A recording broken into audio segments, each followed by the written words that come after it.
What's going on, folks? What's going on? What's going on? As you can see, it's your boy Wild Crumar in the building. I'm joined here by the big homie Nick Shine. What's up, bro? Yeah, Detroit Mel will join us in just a second. He has a chlamydia test he has to take, so he has to make sure he's not burning. I'm kidding, y'all. I'm kidding, guys. But no, I am back from the Jamaica, man. I got me a nice little tan. Spent some time with the old lady. You look darker. Yeah, just a little bit darker. Just a little bit. I can tell if it was the lighting, or if you're just sitting close. No, there might be a third child on the way. I can't guarantee it, but I did my best to make sure that happens. But nonetheless, had a great time in Jamaica. I'm back in the States. I'm in New Jersey, still with in-laws until we head back to North Carolina. But of course, Jersey gives us the winter warning advisory today, so hopefully I can get the hell out of here. Hey man, hey, it ain't Jersey unless you get a winter warning advisory, right, big homie? Not Jersey if you're not scared of 2 inches. No doubt. But like I said, Detroit Mel will join us in a second. But look, y'all know the rundown. Y'all going over to your respective app store, whether it's the Google Play Store or the Apple Store. Download the I.O.W Network app. Of course, we got an app with a lot of great content on there. Of course, I.O.W Sports, our sister podcast, I.O.W the podcast is on there. Air Paradoxical, White Vault, Dirty Hills, LJ Presents, and of course, a lot of great music from a lot of great underground independent artists as well as mainstream. So definitely go to your app store, check that out. If you're feeling we're charitable, go ahead and drop some in the collection plate. Help us out on our Patreon. We'll make sure we put the link in just a second or after the show, so you can do that. You can definitely cop some merch. We'll put that link in there so you get I.O.W Sports merch, I.O.W podcast merch, and of course Detroit Mel's exclusive J. Edward collection, hoodies and t-shirt line. That's all on the same link, so it'll all be there. But without further ado, we have a quick little mock draft that the big homie Nick wanted to do because, as you know it, there's going to be some teams that are eliminated and they have already started their draft process. Some of them started it before Rosh Hashanah in September. Yeah, hey, some have started. It is what it is. But we're just going to do a top 10 mock draft tonight just to, get you guys, salivating at the lips because, as if you paid attention earlier in 2021 in May, we definitely did a big draft show with Nick Shine. And now that he's fully part of the I.O.W Sports, we're just going to start teasing you guys on this year's draft, but we're going to do a quick little mock draft top 10. And then, of course, big homie Nick Shine, who did you have going number one overall in your top 10 mock draft to the Jacksonville Jaguars? Who did you have, big homie? I just want to preface with it, telling everybody this is no trades. Mm-hmm. This is just the top 10 with no trades. Yeah. So ideally, I see Jacksonville, who has their quarterback, looking to offer this pick up to somebody who's going to fall in love with a quarterback. But if they keep this pick, Trevor Lawrence was very underwhelming this season. Very. And what they need to do is they got a nice little back in Robinson. They got some nice little weapons, but what they need is a monster to protect Trevor Lawrence. And if they keep this pick, I see them taking Evan Neal, left tackle from Alabama. All right. Absolute beast. Cool. And everybody, we're going to take a quick little pick at Evan Neal's highlight reel, and then we'll come back and have a quick little conversation on why the big homie Nick Shine thinks that is the number one overall pick.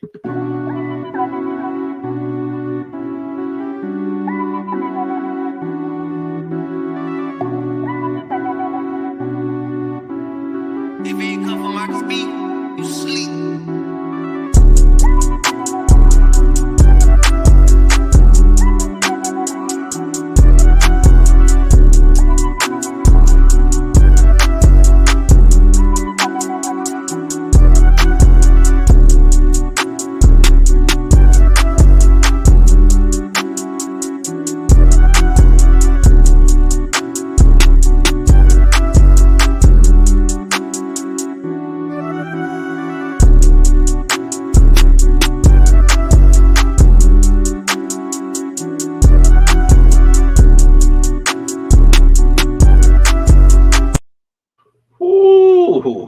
That's a big boy. That's a You look big. at his size, you look at his power, you look at his footwork. When he gets a hold of you, you're hitting the ground.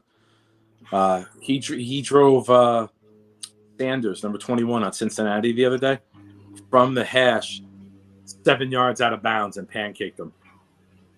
He's an impressive athlete. Yeah.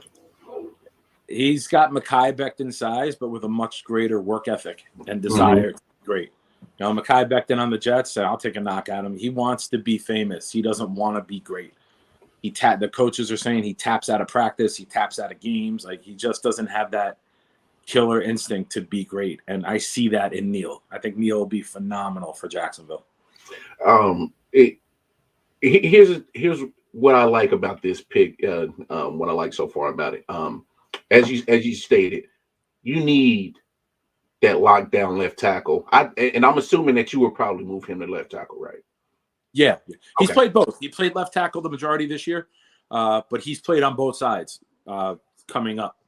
Yeah. He obviously the size is there. He's a monster. But in that highlight, I'm seeing him, his pass protection, he's moving his feet, he's not getting burnt off the edge. He's, and like you said, if he gets his hands on you, man, that's a problem. So and he's a force in the run game too. Yes, and I saw, and that was going to be my next point.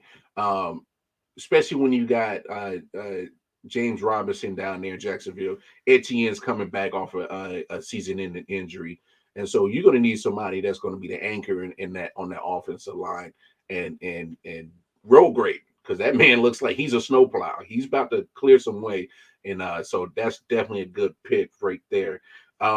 Pick number 2, big homie Nick Shine. Who'd you have at pick number 2 going to Detroit Lions? Now, I know a lot of people are saying Hutchinson is the best edge rusher coming out of this class, but I firmly believe Thibodeau is a better fit in the 3-4, which Detroit currently runs. And as much as it would be great for Detroit to have the home guy from Michigan come in there with the draft pick, I think scheme fit, speed, game wrecker, I think Detroit, with all the pass rushers on the board, I think they end up taking Kayvon Thibodeau out of Oregon. All right. Big homie Nick Shine has Kayvon Thibodeau going number 2 overall to Detroit Lions. Let's take a look at the damage that Kayvon causes. Sophomore from Los Angeles. Load up the Drake. Fuck it, I'm making them pay. It's high, and niggas won't take it. Hey, I'm having my way. Set out here having his way. Quay out here having his way. And like the third me go out. Take. What? Load up the Drake. What else are they gonna play? It's high, and niggas won't take it. Hey, I'm having my way. Set out here having his way. Quay out here having his way. And like the third me go out. Take. What? Midday pass, 2nd down and 9. Nolan to throw, pressure on the through. I just ain't fell in love because I'm way too awake. Watch him come off the edge here. You want to talk about a long arm? Here's the power I was talking about from the As soon as I link with these niggas, they feelings are written all over their face. Okay, great. Laura's going down. You can't teach speed, man. The can't. NFL today is all about speed. You can't teach speed, and you can see he's got some power in him too. Yeah, I think he's 6'5", like 258. But you know, they'll add some muscle onto him in the NFL, and you know they'll do it without him sacrificing any speed. He reminds me of Von Miller, like a 3-4 guy who, when he has to put his hand in the grass and go, he can beat you, but he can also get that little running start as a stand-up guy and wreak havoc. I would be surprised if the scheme Detroit runs, they decide to pass on him. Hey, I agree with you right there wholeheartedly on the speed part, and then like the highlight said, he was able to get a little power on him where he caught the offensive lineman off guard and just swatted him out the way. So definitely, and Von Miller is a good comparison. I like that because he can put his hand in the ground and he can stand up too. So I did like that about Kayvon. My only issue, my only knock, I'm worried about his durability. Obviously, we saw he missed some time this year. Had a couple ankle injuries that made him miss some time, and I get it. That's normal, wear and tear in football. But that's probably the only, and I'm nitpicking because at this point you got to find something to. It's fair. It's a fair assessment. Yeah. He does, all of his ligaments are still intact, nothing major, but he gets banged up. He gets banged up a little bit. So that's definitely a fair assessment on him. I'm not saying it's going to drop his status, because that would be idiotic to drop his status because of nicks and bruising. That's every player in the NFL. It's just that, especially with Detroit, you have so much that you're expected of from your first round pick because you need a lot. And so it's probably, I'm not saying that they're going to pass on him because of that.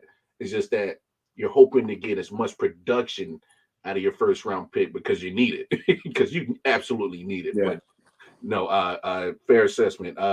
Pick number 3. Now, I do know the pick, and this might surprise you guys. Pick number 3, going to Houston Texans. Who did you have going right there, Big Nick? Without there being trades, and Houston, if they decide that Davis Mills is their guy, I think would be primed to trade out of here. But I don't know if Davis Mills is their guy. And as of right now, I could see Houston taking quarterback Matt Carroll from Ole Miss. We all know quarterbacks are going to rise. We all know they come out of nowhere. We all know there's been several years where in October, November, they say no one's got a first-round grade. And then by the time April comes, everyone's going batshit crazy. It's like they all play it cool and calm. Like, no, we don't like the guy. We don't like the guy. And then quarterbacks shoot up. Everybody's trading up. Everyone's trying to trade up. Matt Carroll and Kenny Pickett are the two. As a Jet fan, picking at 4, barring what happens Sunday, picking at 4, I'm praying to God 1 or even 2 quarterbacks go before us. Because that gives us the potential of Neal, Hutchinson, Thibodeau. That guarantees us having choice of what player we want. One of those. Yeah, you're definitely going to land one of those. Yeah. But Houston right now, I see them going young quarterback. I see them trading away Deshaun Watson in the offseason. And I see them maybe looking at Mills as a good backup to have with a little bit of experience and bring in a young stud. And I think Carroll could be that guy for them. Cool. So pick number 3, the homie Big Nick has Matt Carroll going overall at quarterback from Ole Miss to the Houston Texans. Let's take a look at what Matt Carroll has done this year. All starts with the quarterback. Matt Corral off to a sensational start. 7 touchdowns combined 2 weeks ago. The talent has never been in question. It's been on display. And he took a big hit on the path to get there up high.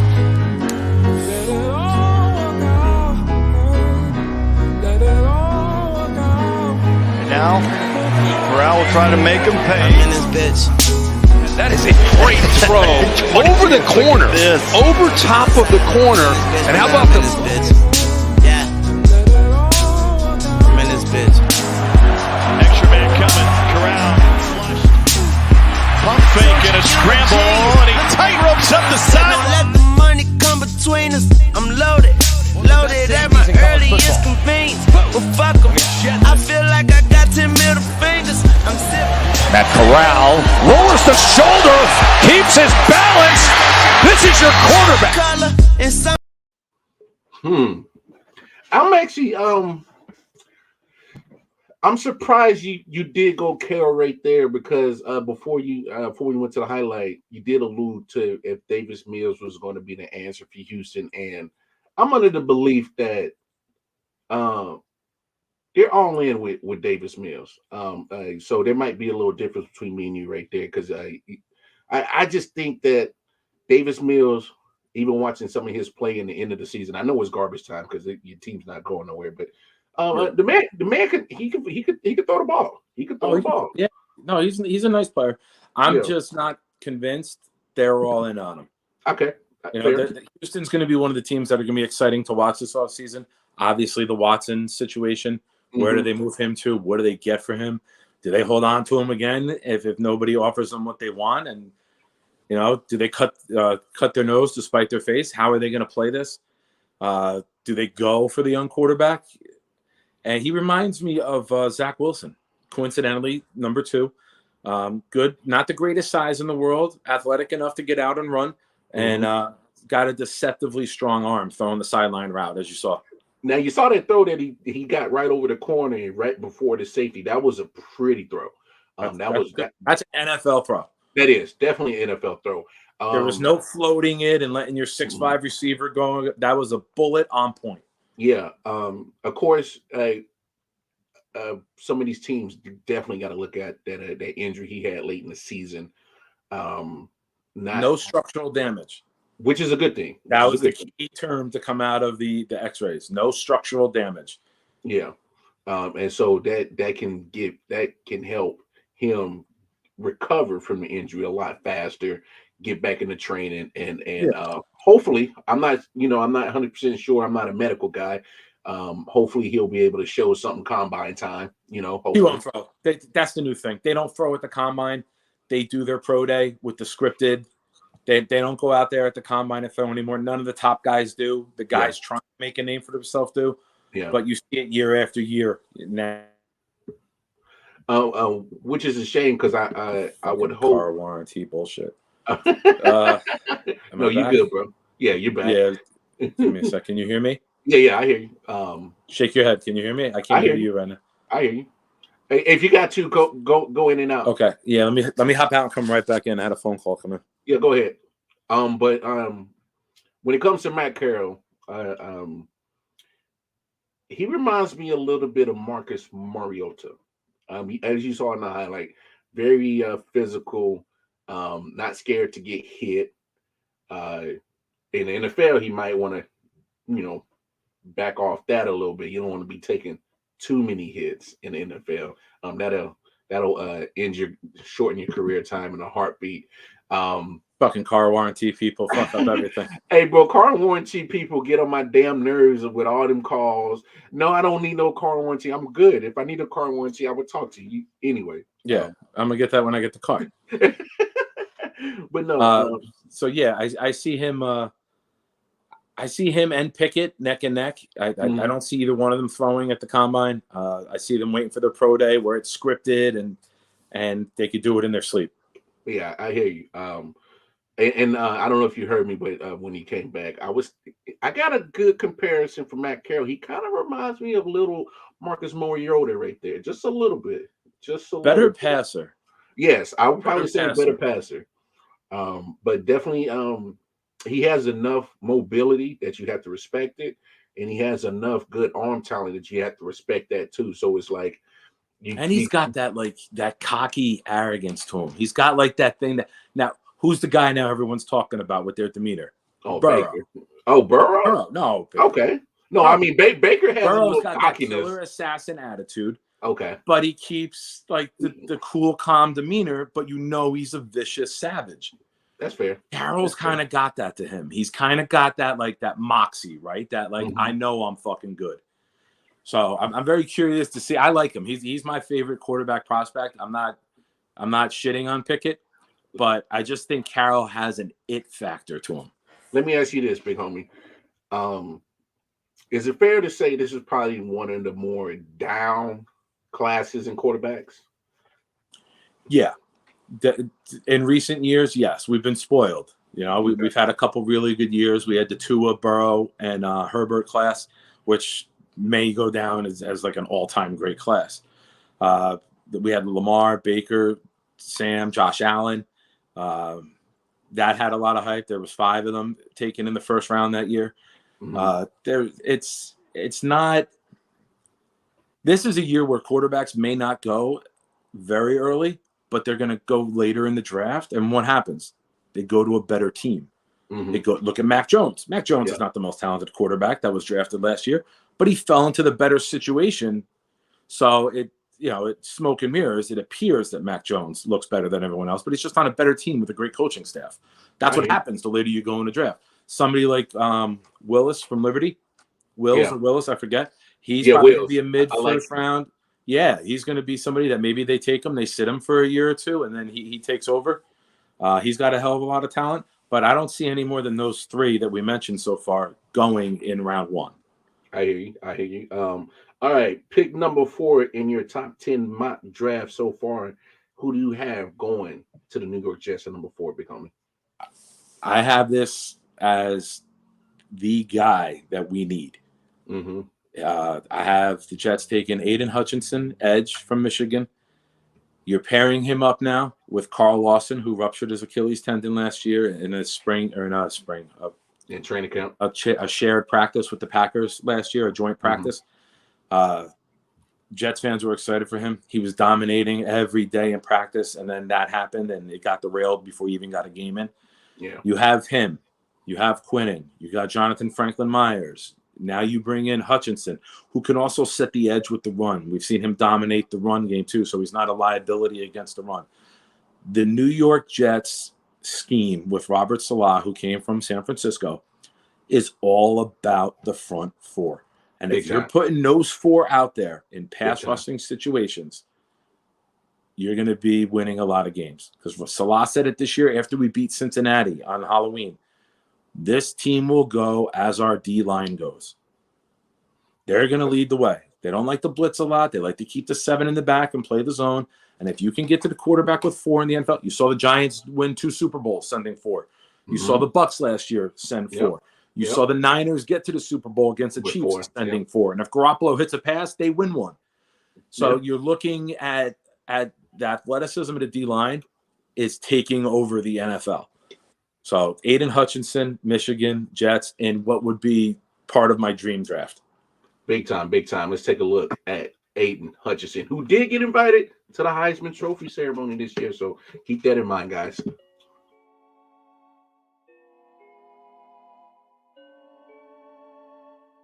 Guess who? Aiden Hutchinson. What I love about watching him rush the passer is that he's got all sorts of tools in his toolbox. What does that mean, right? Like, that sounds real dumb, right? Well, it means I can beat you with speed, I can beat you with power, I can beat you with my hands. Hey, man, you might want to block the #1 defensive end in college football this year. Can we get a body on that guy? These offensive tackles, it's so difficult for them because of the effort and the strength and the speed that Hutchinson plays with. This is why, folks, he's put himself in the conversation for the #1 overall draft pick, in the conversation to be in New York for the Heisman Trophy. He's been so good when the chips are down here late in the season. They're 3 for 4 on 3rd down. Now they're 3 for 5. By the interior of that defensive line.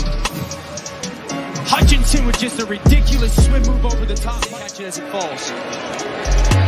Elevate. Aiden Hutchinson just put right. He got a toolbox, man. He does. He can convert speed to power, power to speed. He can hit you and not slow down. He can drive through you. He reminds me of a Watt and Bosa type, where he's just and that's not anything other than the skill set. He's got that motor, he's got that ability, and he'll add some strength to him too, because you see he's not really huge, but he's got like that like super strength. You know what he reminds me stronger of? than he looks. He reminds me, and I know my Chiefs fans and Vikings fans might remember this. He reminds me of Jared Allen. Yeah, and Jared Allen, and if you look at Jared Allen's number, he was very productive in the NFL. So don't sneeze on Jared Allen's career. He's not as big as height-wise, but he reminds me of a Julius Peppers too, where when he gets into you, you're moving. Yeah, you're not swallowing him up. He can drive you back and maintain. Hey, what's up? What's good? What's good? What up, though? What's good, Mel? He can. Same old. We're talking about Hutchinson. So far, I got Neal going to the Jaguars 1. Yeah, I'm listening. Taking Thibodeau. I got Matt Carroll to Houston, and the Jets just took Hutchinson at 4. Sounds good to me. Yeah, I like Aiden Hutchinson right there. That I'm doing the worm. If that name gets called to the Jets, I'm doing the worm at the draft party. I can see your Thibodeau and Hutchinson going either way, flip-flop. Lions taking one, Jets taking the other. Agreed. Yeah. Agreed. I like Thibodeau. The reason I took him now is because I like Thibodeau in the 3-4 scheme that Detroit is running. But I did mention I could see Hutchinson being the hometown guy from Michigan, ticket sales, being the more hyped draft pick. So it's going to be – I'm curious to see what wins out there with that Detroit pick. And the Matt Corral, it all depends on what happens in Houston. So, I can see all that. And even if it's not Houston, I see somebody trading up into the top 3 for a quarterback. Yeah. My thing on I like Matt Corral, especially compared to the one that got my man out of Liberty and Pickett from Pitt, Wills from Pickett Liberty. from Pitt. Yeah, I like Matt Corral out of all of them. He's got like a moxie to him, right? Like he's got right. He has that little attitude. I still see he needs a little more polishing, but I think he gonna need less out of the other one, and even my man out of Cincinnati too. Okay. What's his name? I can't. No, Gardner's the cornerback. Sanders is the edge. It's Riddle. Quarterback's name. Riddle. Yep, that's it. Says Houston won't reach for a QB. Shout out the little boxes out there on Twitch. Appreciate you commenting. Just to answer your question, little boxes on Houston won't reach for QB. I think me, Nick, and Detroit Mel are kind of on the same page. They have to figure out what they're going to do with Deshaun Watson first. Right. They need to figure that out because they're still paying the man right now who didn't play not one snap, and they paid him for 17 games. And I think it balloons to like 36 or 40 million next year. Right. So they're not going to keep him there and bench him. Oh no! You would be foolish to keep that man still on the roster and not play him while you pay him that big cap hit, and you still already went out and drafted a quarterback in this past draft with your first pick in the 3rd round because you didn't have a first round pick, didn't have a 2nd round pick, and the first pick you take is a quarterback. So you have already made it clear that you're doing something that doesn't include Deshaun Watson, but yet you're still holding on to him. So that whole situation is a mess. And look at it like this: Houston has a good situation in a way. If they get Matt Corral, even if they ride Davis Mills for another year, you got Corral learning something, sitting down learning for someone that already been there at least a year before him. They can learn. Corral might have enough talent to pass. Well, I'm just saying the situation can go like that. I got you. And then you know what I'm saying, they can move on from Davis Mills and plug Corral in and won't miss a beat. Yeah. What my man saying? Plus, you got to see what they do get for Watson, right? You figure out ideally they would like to trade before the draft. Now, if they end up with, say, Philly's got 3 ones. Say Philly offers 2 of the ones. Now, I'm just throwing it out there. Okay, I was about to say because like Jets don't need a quarterback. Giants are too conservative to go trade for Watson. Okay, they would never do that. That ownership wouldn't bring in somebody like that with the personal stuff. Right. Philly has multiple picks. Now, it depends. What does Houston get? Is Houston in a position where they get, say, 3 ones total this year, where they could take a quarterback, take a lineman, take a stud defensive player, and build like a whole young core? Or are they convinced that Mills is the guy? But they're definitely the team with like them and Seattle are the 2 teams with the biggest magnifying glass on them. They're going to set the offseason with what they do. But here's my biggest thing. Read that comment after you finish. Go ahead. Now, I'm going to read it real quick, and then I'm gonna say it says, Watson said he doesn't want to play in Houston, and I think management agrees. They're just waiting for the highest bidder to emerge. And I agree with you, Little Boxes. My thing is that this is the time where a lot of teams have their quarterback position set. There's a lot of teams that aren't reaching or going to go get a quarterback. Only teams that are going to get a quarterback is teams that they feel that, hey, the guy we currently have is an anchor, and he's dragging us down. Cleveland, that makes sense. But Cleveland gonna have a hard time getting rid of him because of that cap hit. What, getting rid of Baker? Yeah, they got cap hit. No, Baker's still on this rookie deal. They ain't sent him no contract extension. Minimal hit. Yeah, is it minimal hit? Okay, and they didn't pick up the option yet. And they didn't pick up the option. Yeah, they didn't pick up the 6-year option. So Cleveland, I will look out for Cleveland. I will look out for maybe Atlanta and what they're going to do with Matt Ryan, who's aging. You know, he may have a little situation. For me, I would rather pick up a someone out the draft if I'm Atlanta than try to get another veteran to come in. That's just me. Are you saying you're taking them out of the Deshaun Watson sweepstakes? Oh, I'm sorry. You talking about Deshaun? What Atlanta getting in the sweepstakes? Yeah, but because my biggest thing right now, if we're talking about Matt Corral going in the mock draft at 3 to Houston, then that means Deshaun Watson has to go somewhere. You know what I'm saying? I should say, okay, I misunderstood you. I got you. Yeah, and so there's only a few teams, in my opinion, that makes sense where you can, make that quarterback change. Right. And I agree. I kind of agree with you, my man, at Little Boxes, where Miami could possibly be a destination. My only thing is Miami needs to. They're in a situation where they have to figure out if Tua is the guy.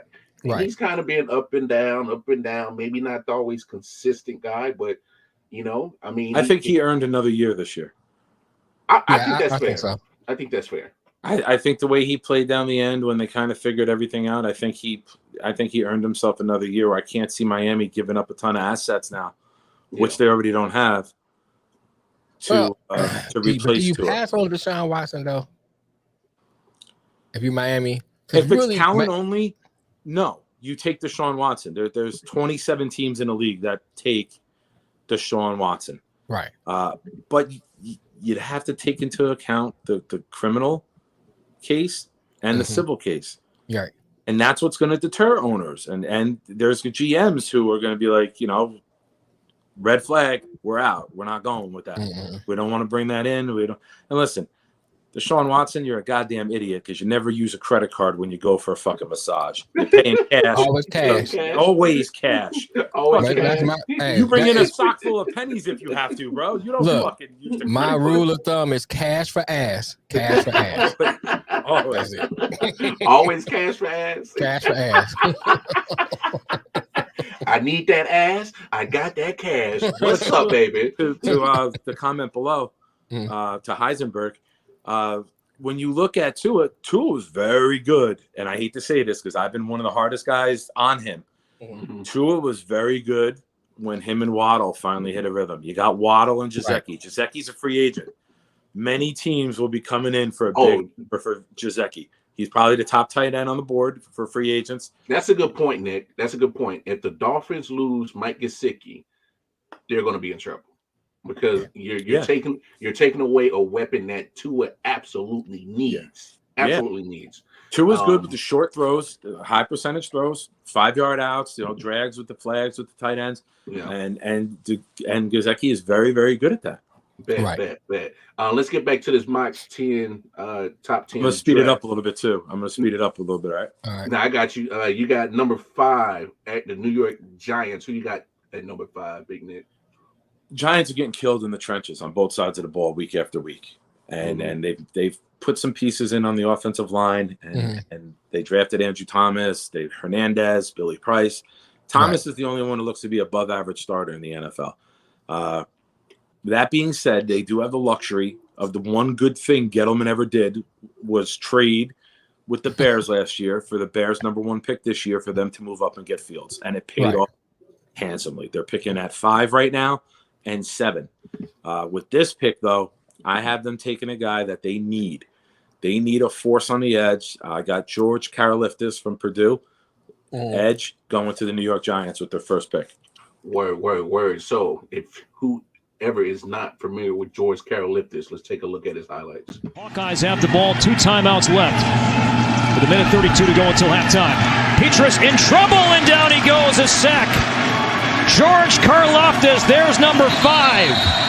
Haven't called his name much today, but number 5 making a big play. Jalen Graham here to start. No Cornell Jones to start defensively for Purdue. They were question marks, and both of them did warm up in the preseason or in the pregame, and down goes Peters. The first sack of the game. Karlaftis, not the offensive series that Illinois wanted on 3rd and 10 to open up this game here for the Illini, and out of his hands, Purdue picking it up. George Karlaftis with the pressure. Marvin Grant was there, and the Purdue defense coming up. Oh, women announcing football. Oh, I feel dirty after that.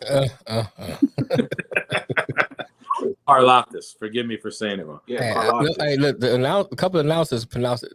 All 3 of them pronounced it different. So you good. So you good. I think I threw an extra vowel in saying Karlaftis. I got to take that second out of there. It's the Jersey in you, bro. I thought that's something my doctor told me I had yesterday. You sure? You got that Karlaftis. Yeah. Rub this on there. That'll get rid of Right. But go you ahead, look Nick. at him, I see almost a clone to Aiden Hutchinson, right? Mm-hmm. You see him like the same guy, where if the Jets don't get Hutchinson, I got no issue bringing that guy in. Physical presence, strong, converts power to speed, and is exactly what both the Jets and the Giants really need. Yeah, yeah, definitely big need right there.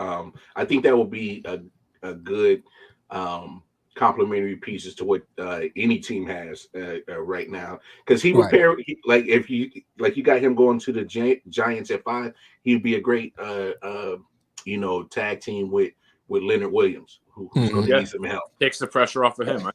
Same said about Hutchinson with Quinnen Williams with the Jets. It'll help everybody. It makes the whole line better. Oh, big time. You got Hurts and you got Prescott. You got to get after the quarterback. Oh yeah, big time. Number 6, Carolina. Who do you have going right here, big homie?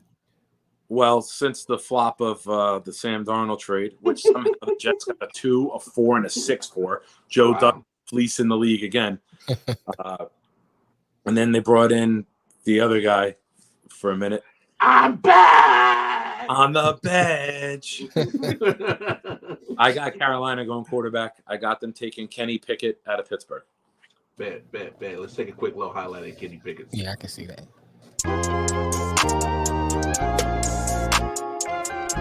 Look at this young man. He's coming pressure. Now he's got to get rid of it. Receiver open to the end zone and a touchdown. The ones that hate me the most look just like me. You tell me what that means. Make a slick comment and see what that brings. I seen it go down, we can reenact things. Extreme like DMXing. These boys they people in the city see the movement occurring and say, my God, I want to be in that scene. Damn right you want to be in this scene. She had the video trying to be in this scene. Used to fantasize about being in this scene. Bluegrass girl, but she got big dreams. Can't touch me, I got instincts. Locked in the house, but I'm plotting things. I brought a gang to the party with me. 5 white boys, but they not in sync. What y'all think? Great thing that you say about me. My dogs like to play Madden and 2K. But one thing they don't do is play about me. My homeboy Tyler, he playing South Beach. He told me this. He got good mobility. Yeah. He got decent mobility. I was actually shocked by it. Well, because obviously I remember the play he did the fake slide, which NCAA ended up making an instant rule out of in the ACC championship game. That sounds Brady-esque. They're changing rules for the quarterback. Changing rules for quarterback. All right. So what you like about him right here, Big Nick? I think he fits. Well, now we got to see if Rule stays, right? But he's got some mobility, so you can use some of the plays that you've used with Cam. But he throws better outside. He's got the young arm. He's got it. If Matt Rule stays, I see Matt Rule doing whatever he can to get Kenny Pickett, because you tried trading for Sam, it didn't work out. You tried bringing Cam back, it didn't work. I think this is a guy that could save Rule's job, because now you're tying your career to him. And I think this kid could be a very, very good quarterback in the NFL. Got you. So there we have it right there. Kenny Pickett going number 6 overall, quarterback out of Pittsburgh, going to Carolina Panthers. Number 7, your second pick for the New York Jets in the top 10. Who you taking right there, Big Nick? I have been very vocal for the last 2 years that we have to take offensive linemen time and time again. Since we traded with your Chiefs and got LDT, the doc, at right guard, our entire offense has changed. You've seen it the last 6-7 weeks. Our offense has changed. Before the LDT got inserted into the right guard position, we were averaging 3.4 yards a rush and 29th in the league. Since he was inserted, we are averaging 5.4 yards a carry, and we're second in the league.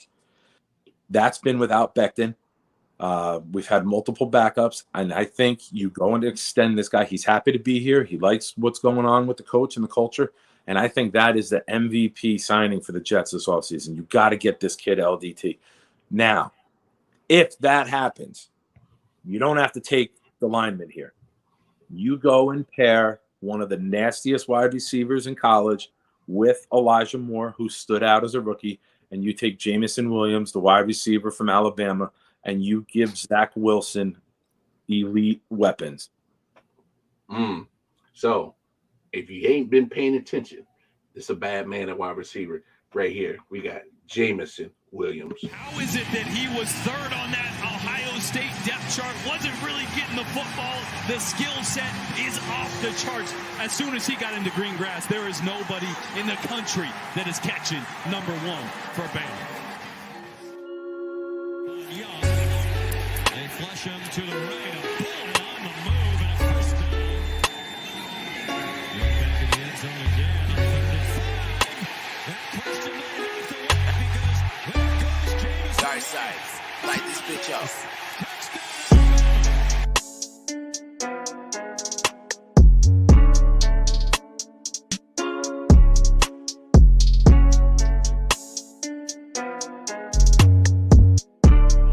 Than the practice reps. We go play action on the first play, and he delivers a bullet. Looks, finds, touchdown.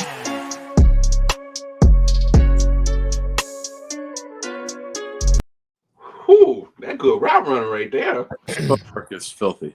Yeah. And like I said, I've been very, very adamant the Jets going line. But I'm at the point now with what I saw with the line this year. What's good, Ryan? Hey, Ryan, how are you, buddy? What they've done with the line, what they've done with the run game, and what Zach Wilson's been able to do last 4 games, no interceptions. Corey Davis, Elijah Moore, Jamison Crowder have all been out. Get weapons. You said Williams over Yes. over Wilson. For the Jets and what they do offensively, yes. Yeah. As you saw in the highlight, but he's a home run hitter. Oh yeah. Jameson Williams The right speed there. is there. You see, he ran when he ran that he ran past the underneath defender, and It was almost like a post corner.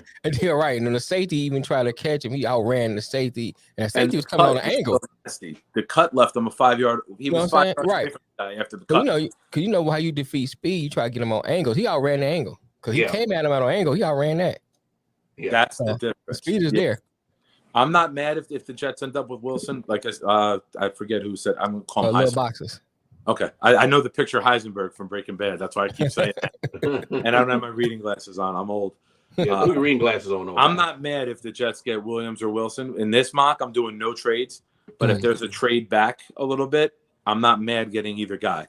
But right now, I think, and maybe seeing Jameson a little more right now than we are seeing Wilson.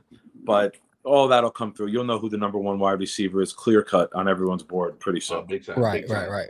This with Wilson and Olav from Ohio State, Burks, Jameson from Alabama reminds me of a few years ago when you had the CeeDee Lamb, the Judy. You had a whole bunch, and now it's just a matter of which team liked which skill set fit their scheme most. Yeah. I'm noticing that this year's draft is going to be loaded with pass rush and wide receivers. It's going to be loaded with both of those positions. Mid round, you're going to see linemen go crazy, and you're going to see cornerbacks too. Yeah, but the top of the draft is definitely edge. Yeah, and speaking of edge, you need somebody to block. So at number 8, the second New York Giants pick, who did you have going right here, Big Homie? A guy who for 6-7 months of this year of last year, this football season, I've wanted Kenyon Green from Texas A&M, and now with us moving, if we don't go wide receiver, I want Kenyon Green. Like, that's how much I love this guy. He is nasty. He is a non-heart issue Trey Smith from the Jets. He will get on you and he will fucking maul you. And that's what you need in the NFL. If you're going to run up the middle, you're going to run on these athletic line. You need guys who, once they get you, they're driving you off. And I'm sure you'll see it in the highlights. Yeah. Let's take a quick look at Kenyon Green. That's not bad, boy.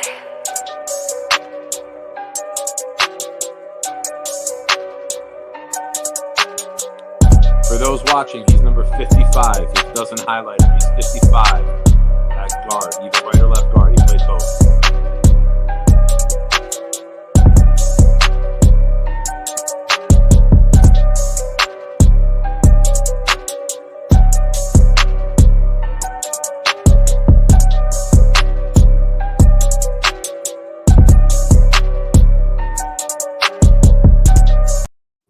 Bro, you see them holes he's creating? Oh yeah.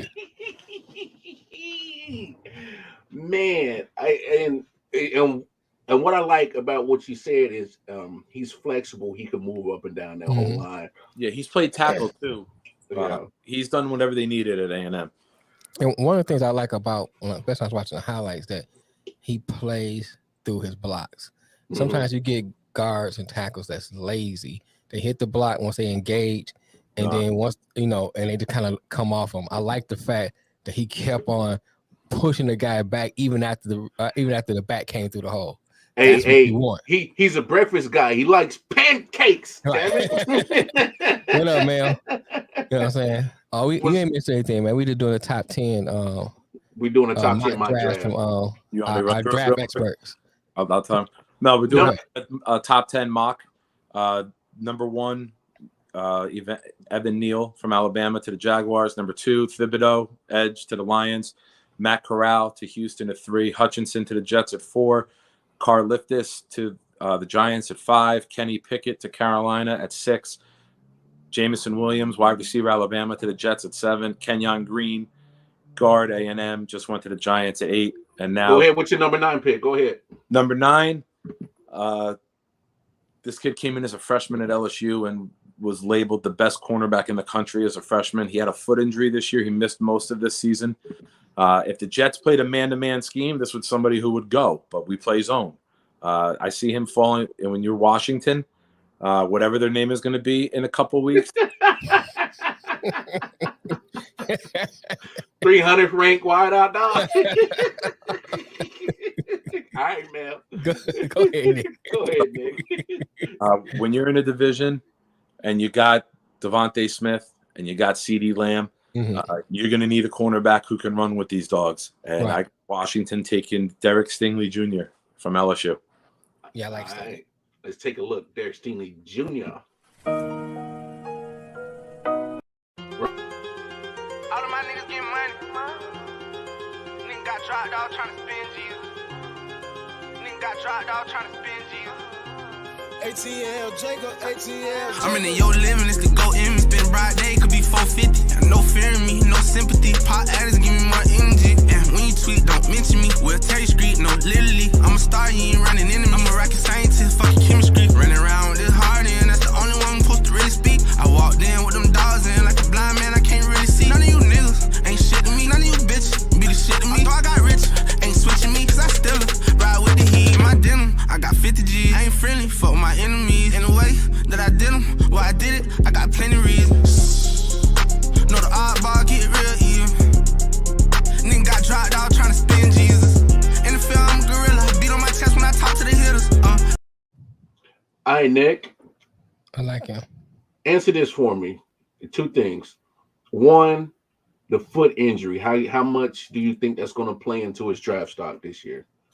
I don't think it plays into his draft stock. Everything that you've read or that I've read so far says that it's a non-factor. And if he could have came back, it was what I read. Okay. Didn't affect anything come combine with him able to run or move. I just think that with all of the, and it's no knock on him going at 9.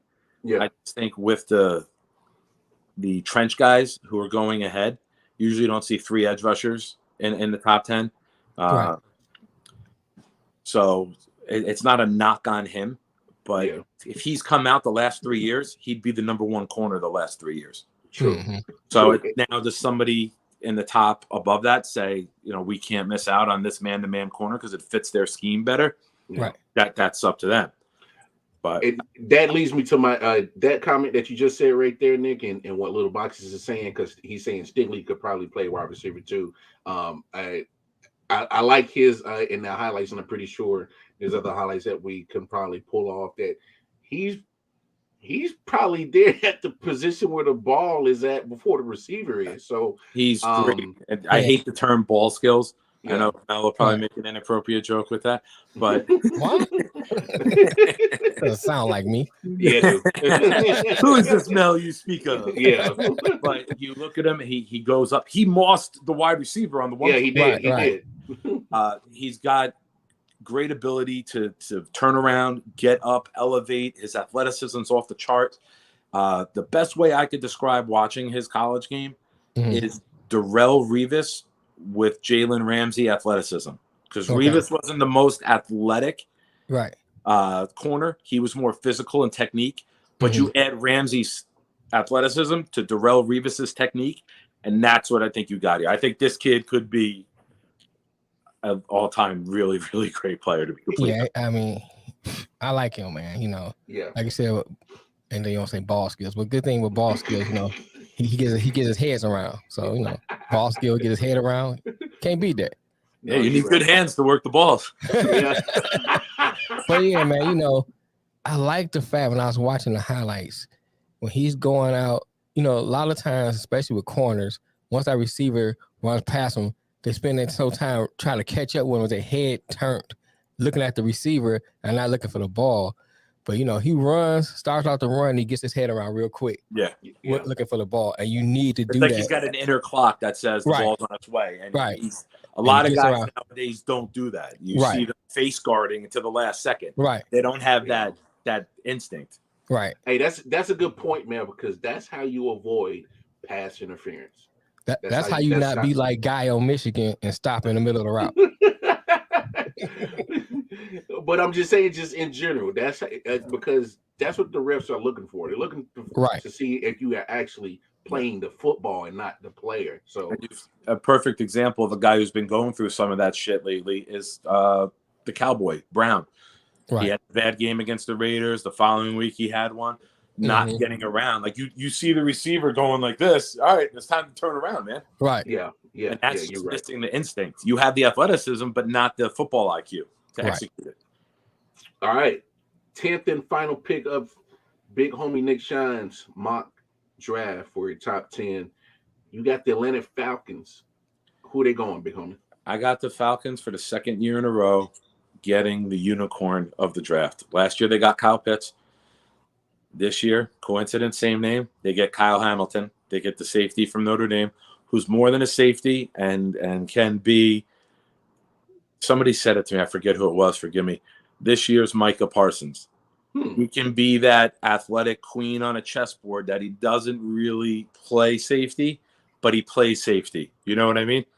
He can play anywhere. And when you get a coach who can utilize his talents and his skill set, this kid is going to be a really good one too. I'm not a fan of taking a safety, as we learned from Jamal Adams with the Jets.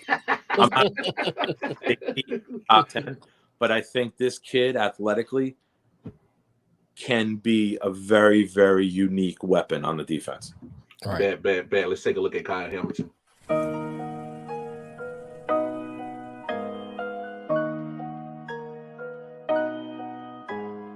I just like the sound. Kyle Hamilton just finds his way around the ball. And he is so rangy, and he's big, of course. At 6'4", 220 pounds, it kind of reminds me of the old SC safety Taylor Mays. He's huge. A little bit more fluid, though, and a little bit better speed. Pass from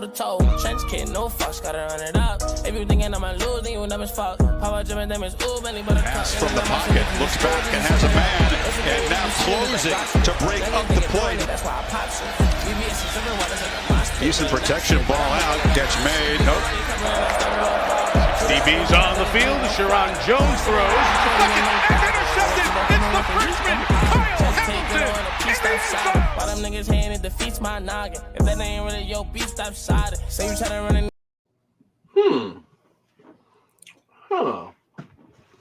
Sign him up.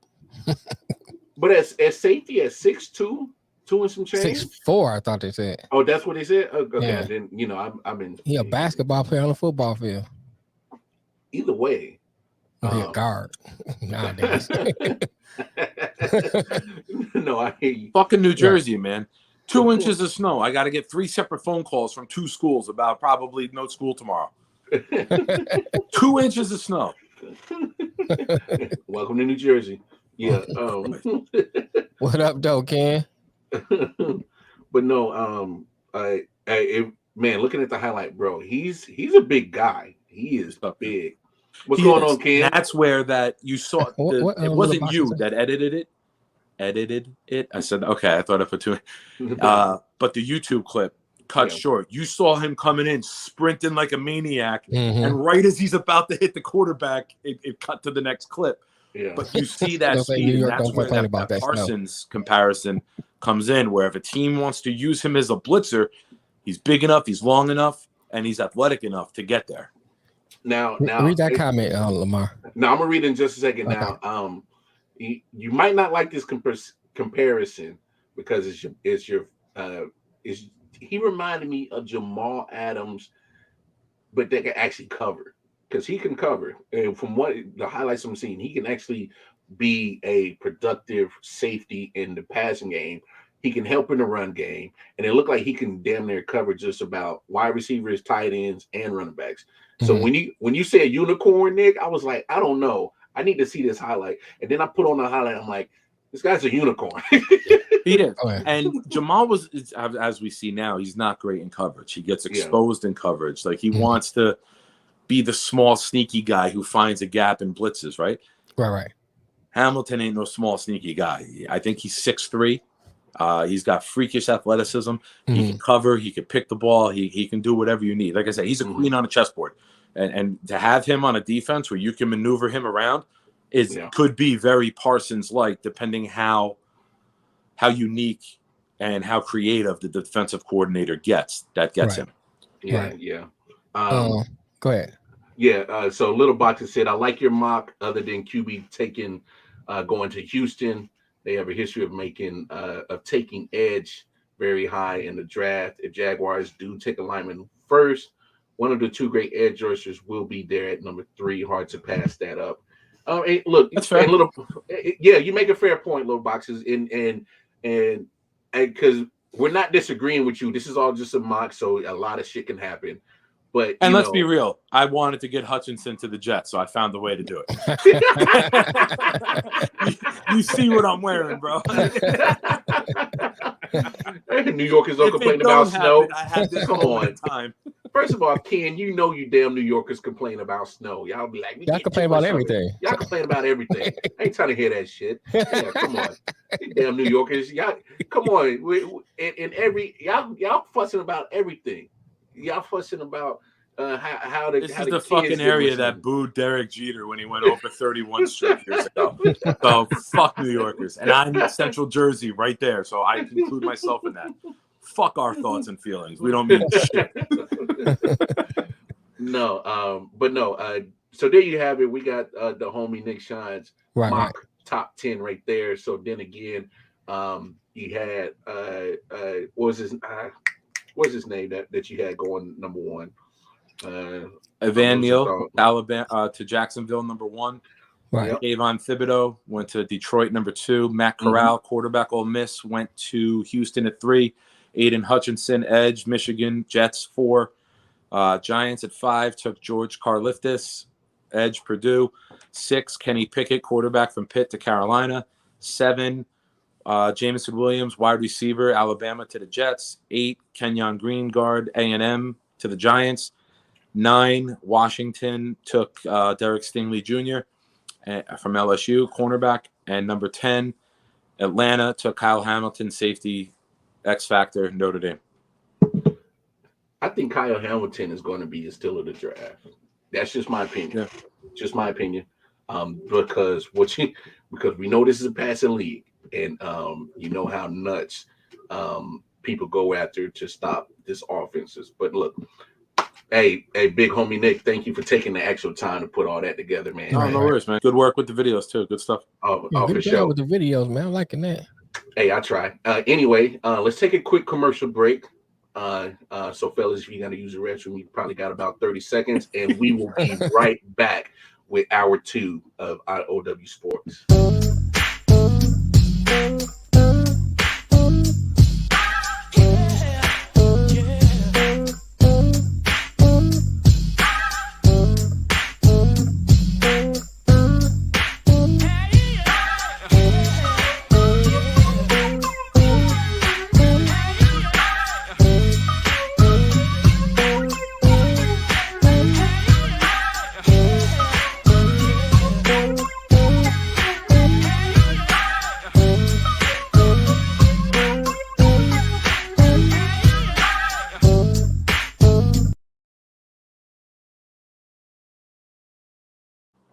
And we are back. Well, me and Detroit Mel are back. Nick had to take a longer piss. No, you get old like that, you pee longer.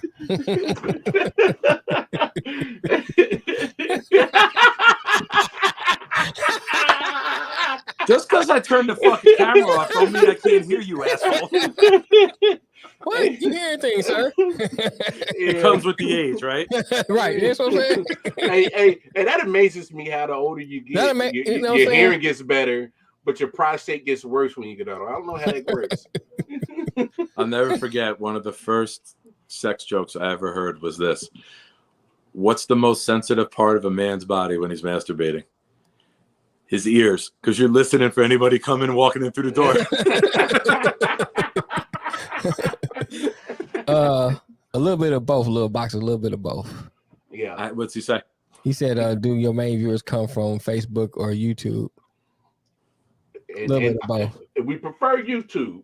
We prefer YouTube because Facebook ain't giving out nothing. Yeah, Facebook don't give out no money. We trying to build our Twitch up. So but spread the word. Hey, but you know what, little boxes? It don't matter if you're on Twitch, Facebook, YouTube. Just spread the word. We give me a second. We take the support anywhere. We love the support. So we definitely appreciate you tuning in and chopping it up with us. But I love the photo. I love the Heisenberg. I know I said it a couple times. I love that shit. That's good stuff. No, I got you right there. I'm trying to find our YouTube link, but I'm getting it, buddy. All right, you got it? Cool. I'm pulling it up now. All right. Yeah. But you can always type in I.O.W. Sports on YouTube. It should pop up. But Detroit Mel got you. He got you. I think YouTube, it's I.O.W. Network. Yeah, I believe so. I.O.W. Network. Mm-hmm. I mean, I don't know half the time. We got so many. When you pull up I.O.W. Sports, it will come up. Ain't nobody else now. Ain't nobody else coming up down on Iowa, one or two. All right, that's the link. All right, so let's dive into Antonio Brown just for a second and refresh everybody's memory. Of course, who didn't pay attention last Sunday? Tampa Bay was losing to the Jets, and he threw a tantrum, left the sideline. You know, I don't want to harp on it too much because it's unnecessary dramas. But the only reason why we're going to talk about it right now is, of course, we're a sports show. So, the news today, Nick broke the news to me that he got released by the Buccaneers today officially. So he is officially off the team. But mind you, he is a free agent. So he is released. He's not on waivers. He is 100% released. So there's been a lot of information between Sunday and now.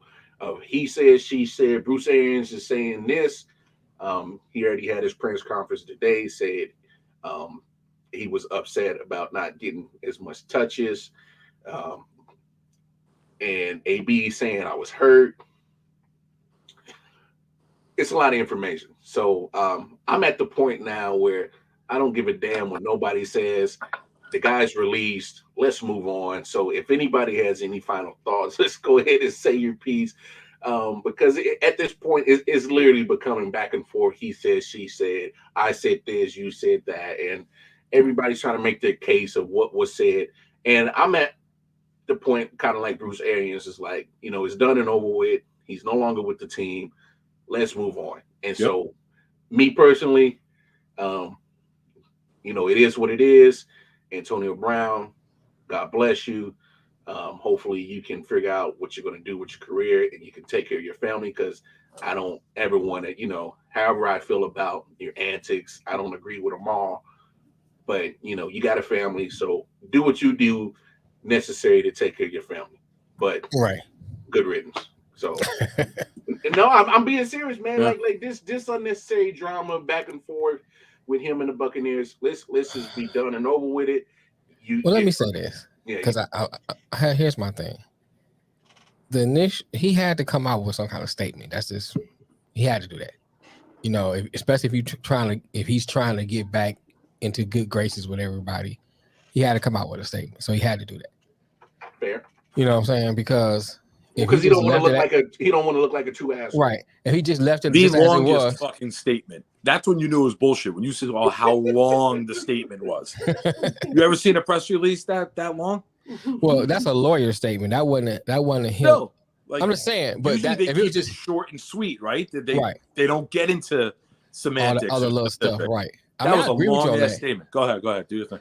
No, but I agree with you. I guess I have to be true to what I said the last time. Now, of course, I said that without all the information.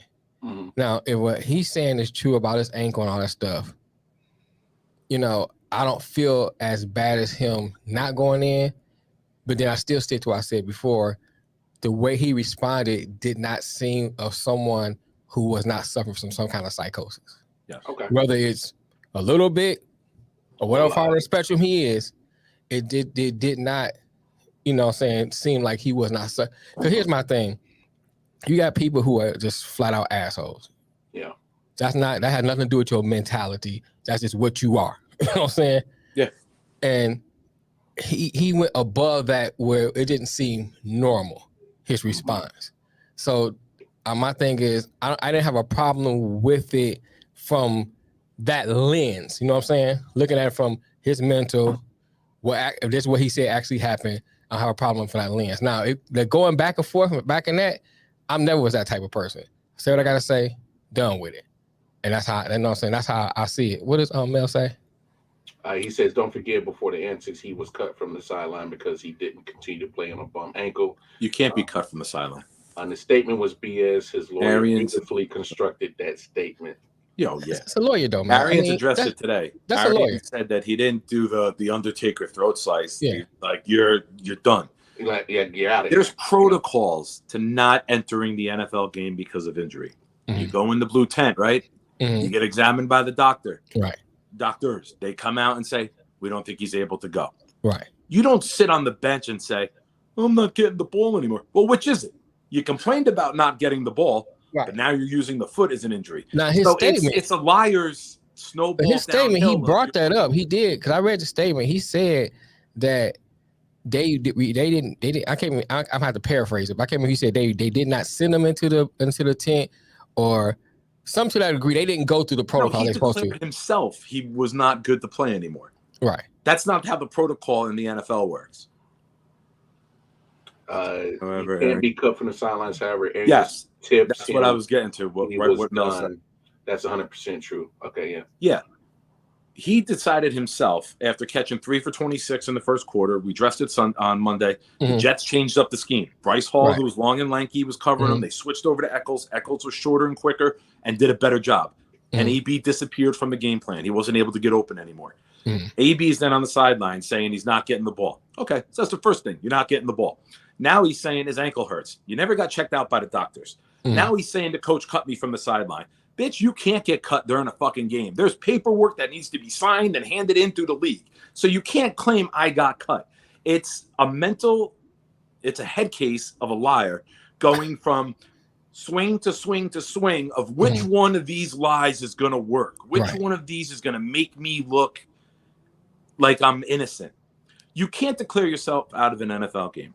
And then when you do get told, get out of here, you got what you wanted, you make the spectacle. You make everything about you. Another sign of mental health not being right. Everything in this whole situation was handled poorly. From Antonio Brown, from the doctors, from the team. Right.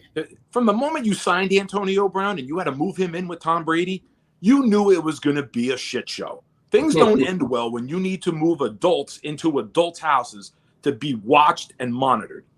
So even though if Antonio Brown is slightly a victim or done wrong, he's to blame himself because of his persona, because of his actions, because of him. So when you are that fucd up mentally, and I could say it because I'm fucked up mentally, so I'm not picking on him. It shows. You could say it if you are one, right? Right. So, I could say, nigga, you can't. Yeah. So I go there.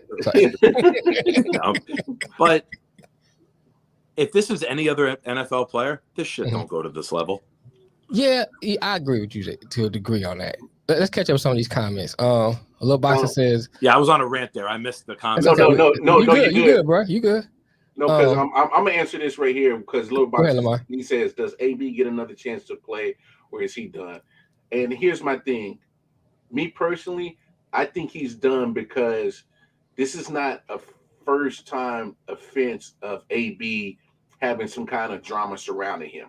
Now, whether he's innocent, halfway innocent, or guilty, I'm not here to make that call. I don't give a damn. It's about the drama that comes with his name. And Can I answer that real quick? Go ahead. Reply? We said it the other day. John Gruden, Bill Belichick, Bruce Arians, 3 longtime coaches in the NFL, 3 guys who have reputations of being understanding to players. Who else is going to do it? You're not going to get a young coach to take that on. Mike Tomlin already been there, done that. Harbaugh is not going to take him on. No. Right. So you're looking at Andy Reid's not going to bring that bullshit in there. I don't want it. I don't want it. That's what I'm saying. You take 3 of the coaches in the league who are known for second chance rehabilitating players, like who may be some bad situations and didn't look in good light. I don't think any other coach or any other organization is going to want to take this on. And it's not a testament to his talent. Right. It's a testament to the shit that comes with it. Hey, Ryan, I got the hat off of Lids. Yeah. Lids. So you can definitely get it Lids. You can probably get it anywhere. You can get a Chiefs hat. But yeah, you'll see it. Go ahead. Man Down Podcast now. Arian said he complained about not getting the ball. You can either believe Arians 100% or believe AB 100% or only believe what can be proven as fact. Why did Arians tell him that he was done and AB will be on a roster next season? Arians told him he was done because when they called for the package that he's in to go, AB declared himself not going in. Yeah. You didn't get ruled out by a doctor. You can't just say, I'm not going in. That's not how it works. That's not how the protocol works with injuries in the league. That's the first domino. Whatever else happens after that, AB is at fault for not going to the right protocol and having a doctor rule him out. Because then the doctor goes to the assistant coaches and say, this player's unable to play. Right. Whatever issue is, questionable or doubtful to return. We hear it all the time on the TV. They never heard injury. It was shit show. AB is his own worst enemy in this because he didn't follow the protocol. I'm not saying his ankle doesn't bother him. I'm not saying he's not able to do his job or he's. You know what, Nick? Not to cut you off. That to me, that brings up a good point. If he just literally goes and follows the protocol, maybe this isn't a spectacle right now. This isn't talked about from Sunday, Monday, Tuesday, Wednesday to Thursday to now. No. Maybe this is done and over with. It's AB on an injury report. He's still a Buccaneer, and then he's getting healthy for the playoffs. Yeah, Well, speak to Mel what he said about AB being on a team next year. The story about Gruden seems believable, but in the heat of the moment, most people treated it. Something supposed to be saying. It was same then as now. I said this to Lamar on the phone today. Man down, Mel. You're going to get a kick out of this. When AB was in Oakland, he called Mike Mayock a racist. Now, if he would have called John Gruden the racist, all this shit, AB would be the most believable guy on the planet. He just chose the wrong white guy to call racist. I think... Gotta get the right races out. Yeah. Can't just throw blind darts. You got right. I think you just said that a couple years ago that AB be on a team next year. I probably would agree, but I think now with the way the trajectory that society is going, they're getting people out and done with them. So I think that AB may be done. Yeah, at least in the foreseeable future. All right, so let me. But the only problem. Go ahead, Lamar. No, my fault. My fault, man. I'm gonna say the only problem is when you're dealing with someone that's in the acting community that does something that's egregious. They can wait. They can wait out the time for people to forget. When you in athletics, your time is ticking. You know, you cross that 29th year, you in old age pretty much after that. So you don't have that time. You have the luxury of waiting. So that's why I'm saying our memory's gonna still be too fresh when he try to come back. So that's why I don't think he will come back. Now go ahead, Lamar. He's gonna cost people jobs. Yes. GMs, coaches. If you are going to take him on, you're putting your job on the line.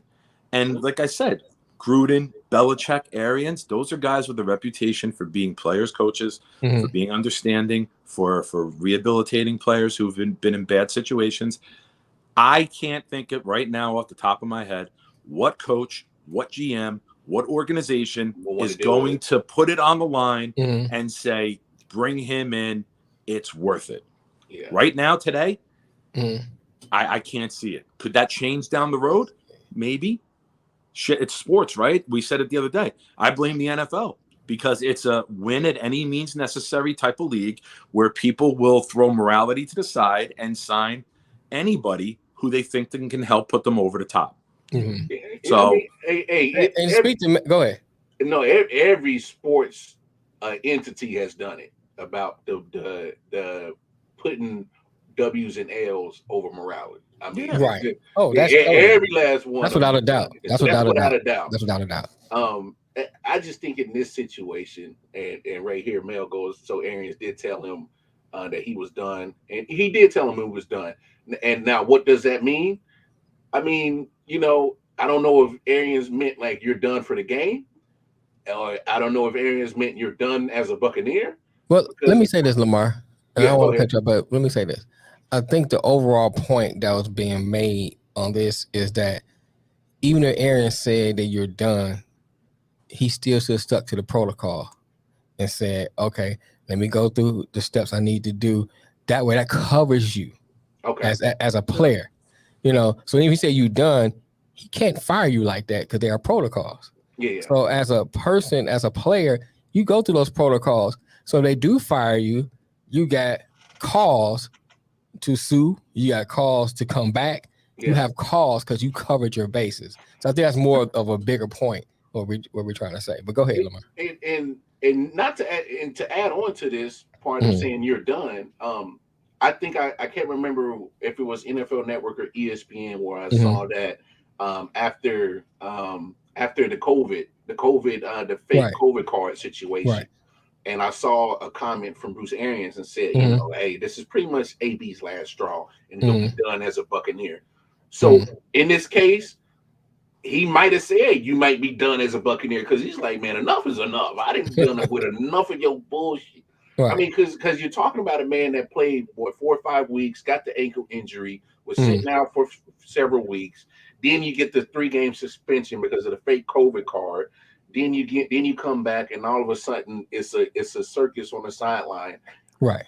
You didn't have a career's worth of drama in 1 year, so maybe he meant you were done. But who knows? At the end of the day, this is where I'm at with the situation. AB has done enough drama this year than most NFL players done in their career, and this is just this year. And not to mention the stuff with the Oakland Raiders, not to mention the stuff with Pittsburgh. He even got thrown out of New England. That says a lot when Belichick gets rid of you. Like, that says a lot. So it says a lot when Nick's favorite team get rid of you. and I'm gonna bring up this point right here too. Mel, you are absolutely right. Maybe Arians should have handled this situation a lot better. I agree with you right there. But let me say this about Arians. Arians is a very, very loving, forgiving coach. I get that, Nick. But let me use this analogy. You're in a relationship and someone keeps stepping out on their significant other and making mistake after mistake and not coming home on time and going out and disappearing.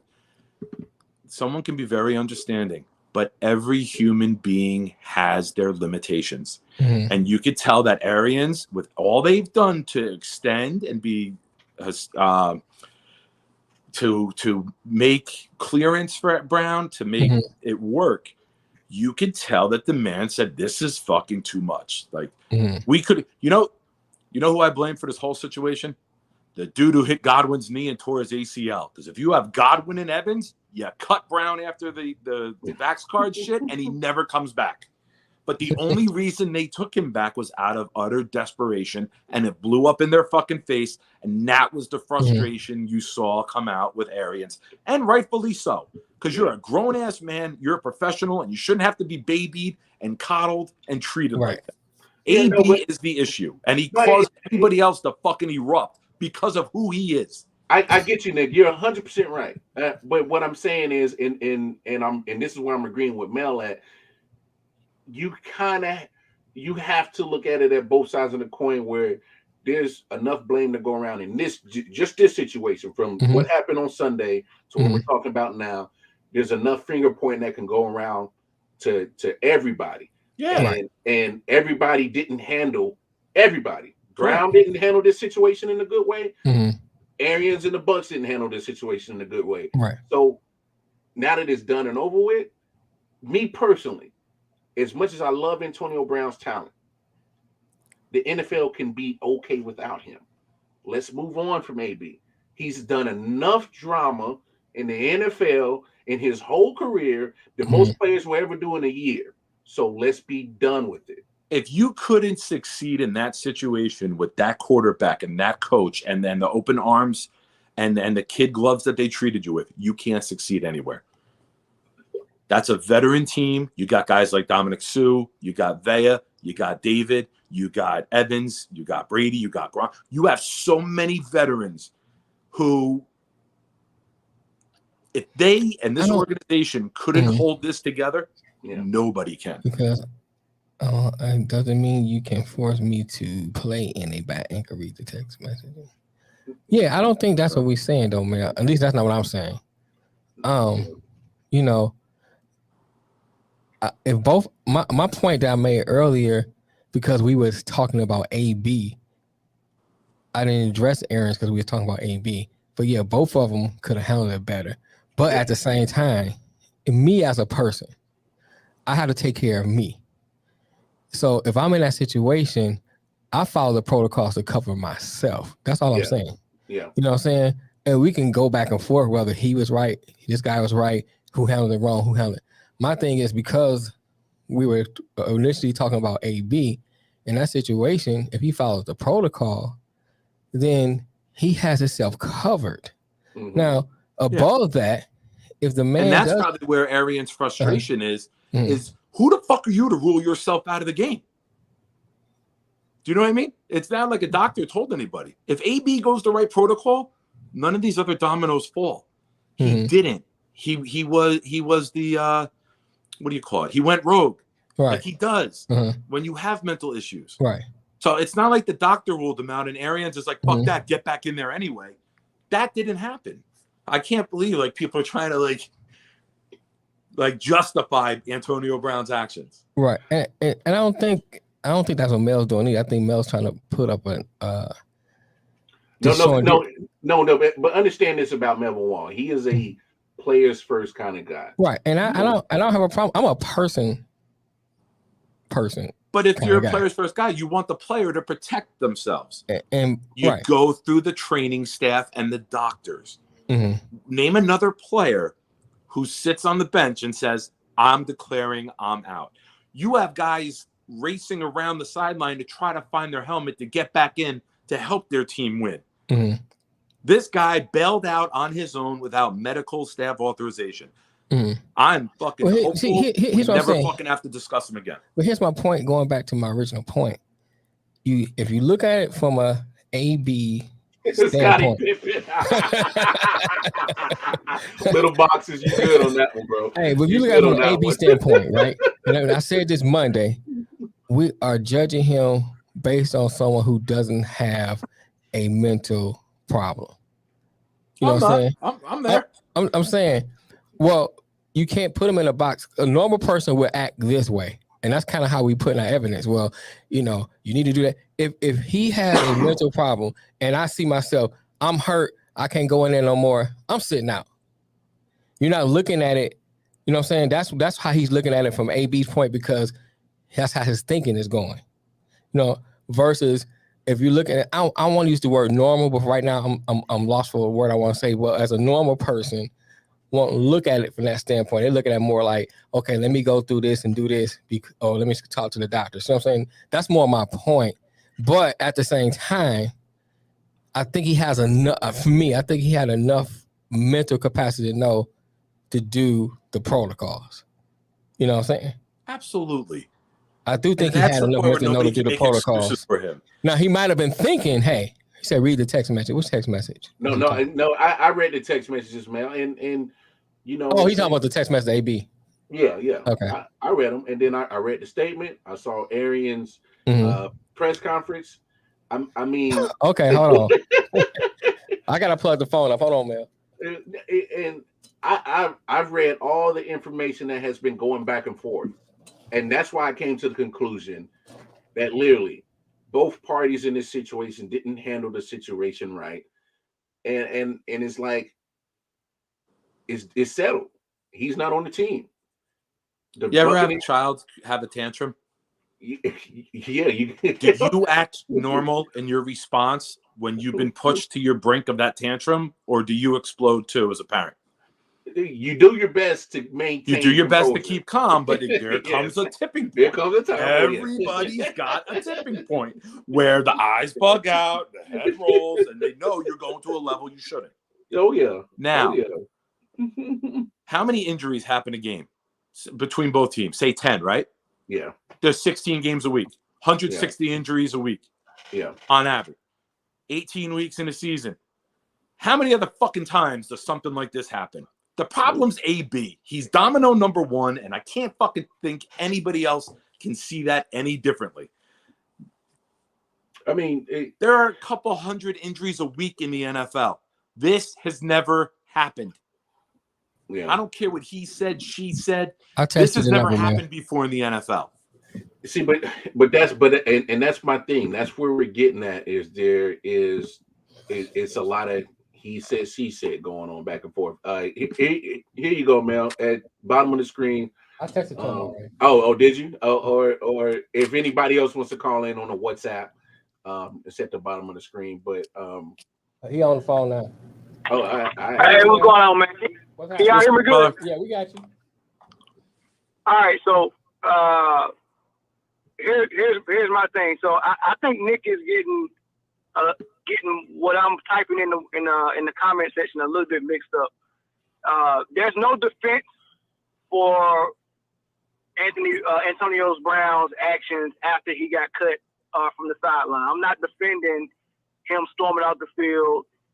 So you're okay with him ruling himself out on his own? Rage quitting and leaving the stadium. There's no defense for that. All right. So anything I say has nothing to do with the aftermath of what he did. It's not a justification. It's not a defense. It's not none of that. Right. The only thing I'm trying to find out are the facts. And the facts. Oh, it should, because I approach everything like an investigation. Or like I'm doing an investigation, right? Mm-hmm. So the fact is, hold on, I hear an echo. Let me. Can y'all hear me now? Yeah, we hear you. Can Mel hear me? Can you hear? Yeah, I can hear you, Nick. All right. Okay, let me just ask you this: you keep saying after the point he gets cut, or Arians made the motion to leave. You have no issue with him ruling himself out. Now I know you were calling in; you may have not heard it. But what I just said previously, there are dozens of injuries each week. Probably let's say between all 16 games, 100 injuries a week in the NFL. Right. So you're looking at over 1,000 a year. How many other players rule themselves out? You go through the doctor. You go through the protocol. That's domino number one. If he doesn't rule himself out without doctor or trainer, none of this shit happens. Yeah. So Nick, I do investigations for a living, like that's what I do in the military, right? And this is the sign language of how when someone is a complainant or any type of complaint or investigation, once you start attacking other things other than the actual complaint, right? And you start doing a character assassination and you pointing out other facts. All that stuff is irrelevant. So if I approach this like a complaint, I'm not doing character assassination though. I'm doing NFL protocol. The protocol is you go in the blue tent, you get seen by a doctor, they rule you out. All right, great. So if I approach this like a complaint, the complaint would be, to AB and his lawyer, if they was to file this to try to get compensation for the rest of the money he's owed or whatever, right? Or wrong for dismissal, wrong for fireman or whatever they want to claim. The facts of the case is: did you fire him on the sideline? Right? Why did you fire him? Because he wouldn't go in because he was injured. The fact that he didn't go through the right channels or the right protocol doesn't make it not true that Arians fired him. So my question to you is: did Arians say you are done, and did he fire him? And do you believe that to mean that he's off the team? Well, honestly, if you're going with the facts like that, Arians is not the GM of the team. Arians has no authorization to cut him. That comes from the GM, Randy McKay. Okay, so when Arians went to the podium after the game and said he's no longer a Buck, does that not mean that he was firing him? That he's no, it probably means that they were going to process the paperwork this week. Yes or no. Okay, so when he said that he's no longer a Buck on the podium, that is in direct correlation to when he said you're done on the sideline. So it doesn't matter if that's not the correct way to fire a player.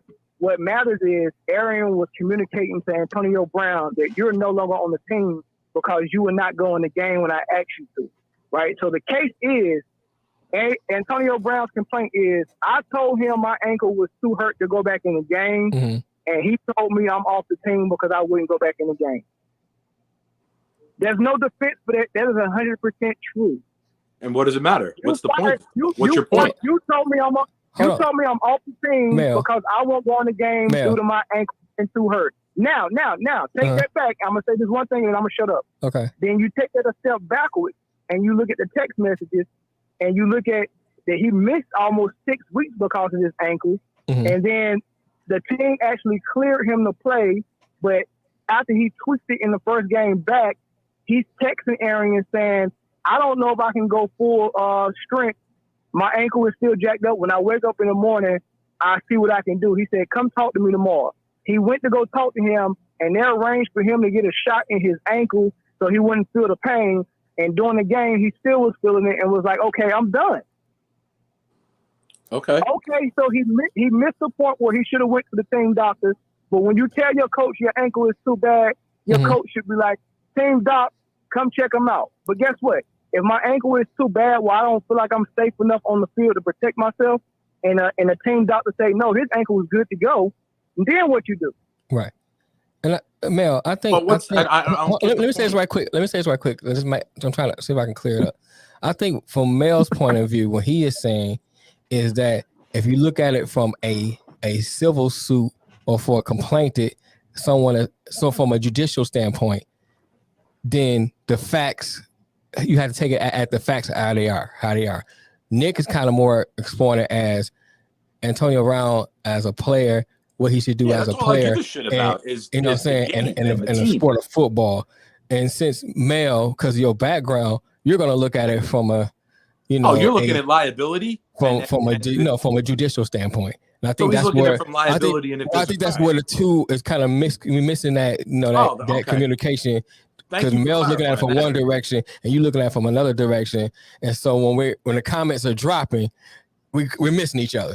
Gotcha. Is that accurate, Mel? Is that accurate? It's almost accurate, but the most important part about me looking at it that way is because I'm looking at it objectively with no feelings or emotion. Right. Most people can't separate the fact that AB is a knuckle stick and Bruce Arians has a lot of respect around the league. You can't separate that fact. But at one point 2 years ago, John Gruden had that same respect, and now 2 years later, we see, oh man, what in the dark always come to light. So now when you look at the Gruden and Antonio Brown situation, now you gotta look at that with a magnifying glass and see, hey man, it might be a little bit different now, right? So it's the same.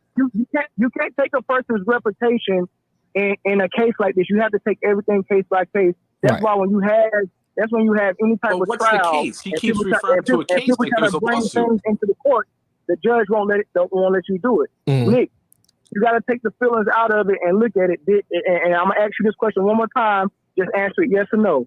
Did Aaron fire him from the sideline when he said you are done? No, he doesn't have the authority to do that. He's not the GM. No, I'm not saying officially, but was his intent to communicate to Antonio Brown that you're no longer a Buck? I don't know. If you It can't has to be proved, though. His intent has to be proved. Look, Nick, if you can't answer that honestly, then now you're letting me know that is a I don't know what was said. I wasn't there. It's all hearsay. So if you're taking everything, but if you're taking everything as an investigator, Bruce Arians' press conference confirmed that he said that you're done. After Bruce Arians had the first press conference and he lied about what happened on the sideline, then he came back to the second one once the statement came back from Antonio Brown, and he had to admit, yes, I told him he was done. And then so what does it change? I don't get the point. And then the reporter asked him, did you also tell him he was done while you was doing a slice through your neck? And no comment. I'm not going to comment on it. What Antonio Brown said is true. Can you answer me this? What is the point of all this? What is your point with this rant? You're done. My point is, if you fire me from the sidelines and you tell me I'm done, okay, I'm going to leave. You told me to leave. I'm leaving. Okay. The only thing he did wrong was he left in a horrible fashion. But you can't look at this and say I'm going to hang Antonio Brown and I'm going to put a halo over Arian because of that. Mel, hold on, Mel. I don't think nobody on this panel has ever put a halo over Arians in this situation. No, Arians is a fucking clown because he brought AB in. Hey, like I said, man, you have to approach it with no emotion, no feelings. And the way I look at it, only thing AB did wrong was leave in a horrible fashion. But I would have done the same thing if you told me I'm done, because I'm telling you my ankle is jacked up and I can't go no more, and you're gonna get mad. Now those are the facts. Now I'm gonna tell you what my opinion is now. Okay. My opinion is that it's well documented that Bruce really didn't want AB there, but Tom Brady convinced him to bring him. That's a little box. He told him you're already on thin ice from the time you step in. You got zero tolerance. Okay. You made one mistake, you're gone. He went a whole season without making a mistake last year. They won a Super Bowl. He was a key component in it, right? Right. No issues, right?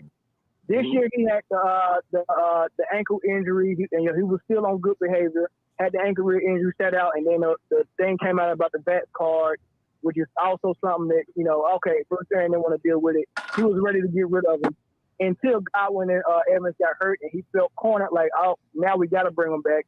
So they bring him back. But he's already now, it was a zero tolerance, but now he knows I'm here only because these guys got hurt. Arians don't want him there. And Aaron was agitated for the fact that he had to do it. He was already agitated with him. Now, what happens is, and I see this a lot in the military or in sports, when you feel like you got a guy in the corner, you feel like you can handle him a certain way. And AB had no, he don't have no backing in the media. Fans don't like him, all that stuff. So if I tell you go play on this bum ankle, you ain't got no choice because you already look bad in front of everybody. I can make you look worse. So he felt like when AB told him I'm not going back in, he probably would have took that from anybody else other than AB, because he felt like AB should just take it because you don't have no choice. You already on thin ice. You're already in the bad light in the media, and he just felt appalled that you had the audacity not to go back in and play on this bum ankle. And you can read it through the text messages when he was trying to tell him in a nice way, Coach, I can't go. And while he was on the table getting treatment for the ankle, he was telling him I can't go. You could tell he didn't want to let the team down, and Bruce Arians was giving him all the pressure. Oh man, we need you. We're not resting for the playoffs. We need you out there, blah, blah, blah. He was giving him all that pressure, and he felt compelled to play, just like he wrote in the statement. And Bruce Arians just felt appalled that he even had the audacity to come out of the game and not go back in.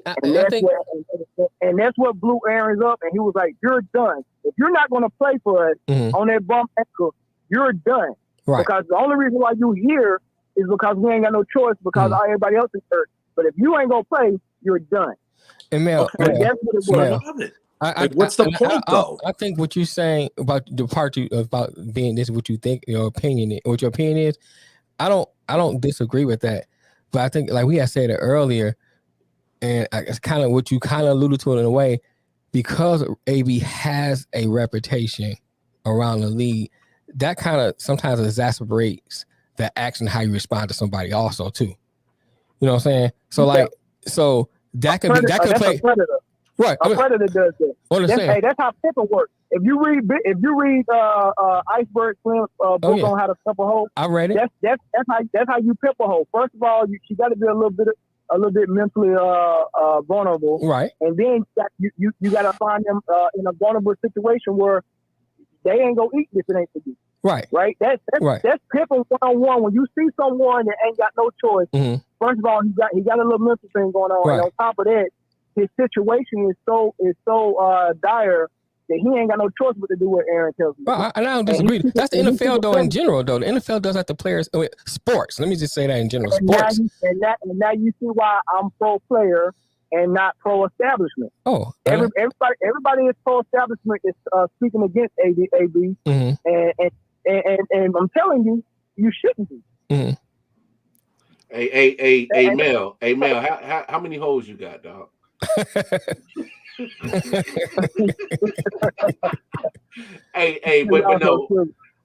no. Hey, stay on the line, Mel, because I'm gonna update the standings real quick because we got about 15 minutes left in the show. But no, hey, good conversation.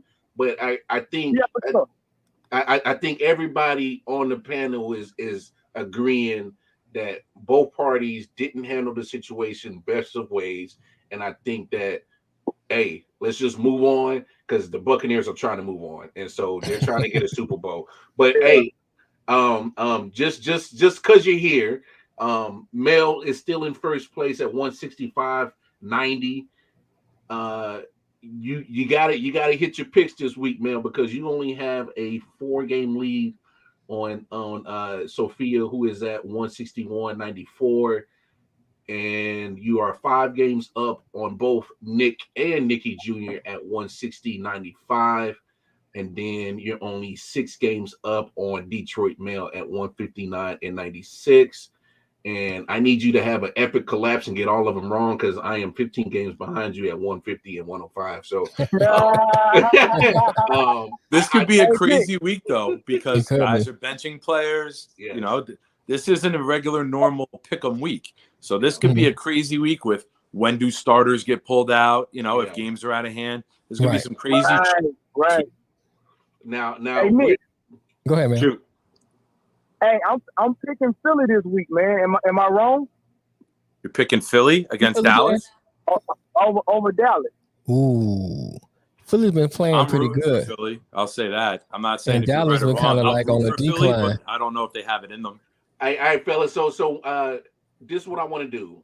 Go ahead. I told Nick, and I'm gonna tell you guys right now, and I think I told you, Mel, in a message. You don't have to send your picks in till Saturday because we got 2 games Saturday, and you got 14 games on Sunday. There's no Monday night game, so take your time because this is the final week. Take your time with your picks. So make some logical decisions. Of course, take into account your injury report, your COVID report.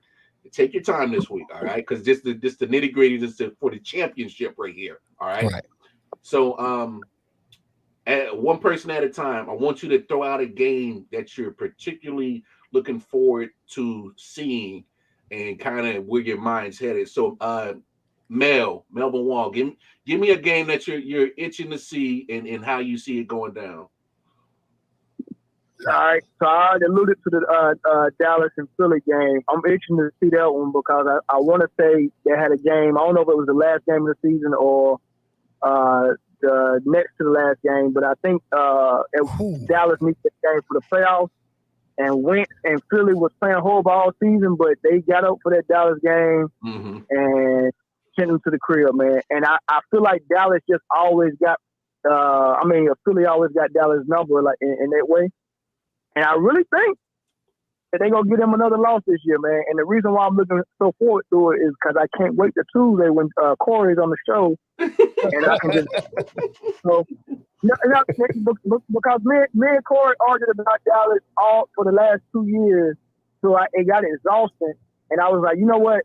I sent a screenshot of my application to be a bandwagon Cowboys fan this year. And notice, Lamar, we haven't argued about Dallas on the show at all, man. And one time we almost did argue, and I caught myself and was like, oh, my bad. No, we done boys, man. Where is that game? Is that game in Philly or Dallas? It's in Philly. It's in Philly. Ooh. I hope Philly wins, but I don't want to watch it because I don't want to see Philly fans ever be happy. And I got to add this. I didn't say it Monday, and I texted you two guys about it, so you know where I'm going right now. Can we talk about those fucking losers, adults, leaning over a guardrail to get a fucking high five from Jalen Hurts? Like, and then get up and take a dang loser you have to be. Hey, my fat ass broke the guardrail. Right. It did, Mel. Hey, Nick. If you're the athlete, though, and you know that kind of breaks COVID protocols, do you still take the selfie? Yeah, I do. Yeah, I still take it. You can't walk away right there, or else the whole story turns on about you. It turns ugly quick. It's a PR move, right? It is. If you look like away from those fans, you look like the biggest Hurts asshole. is getting destroyed in Philly. Oh, they kill him. I agree. They would have traded for Deshaun already.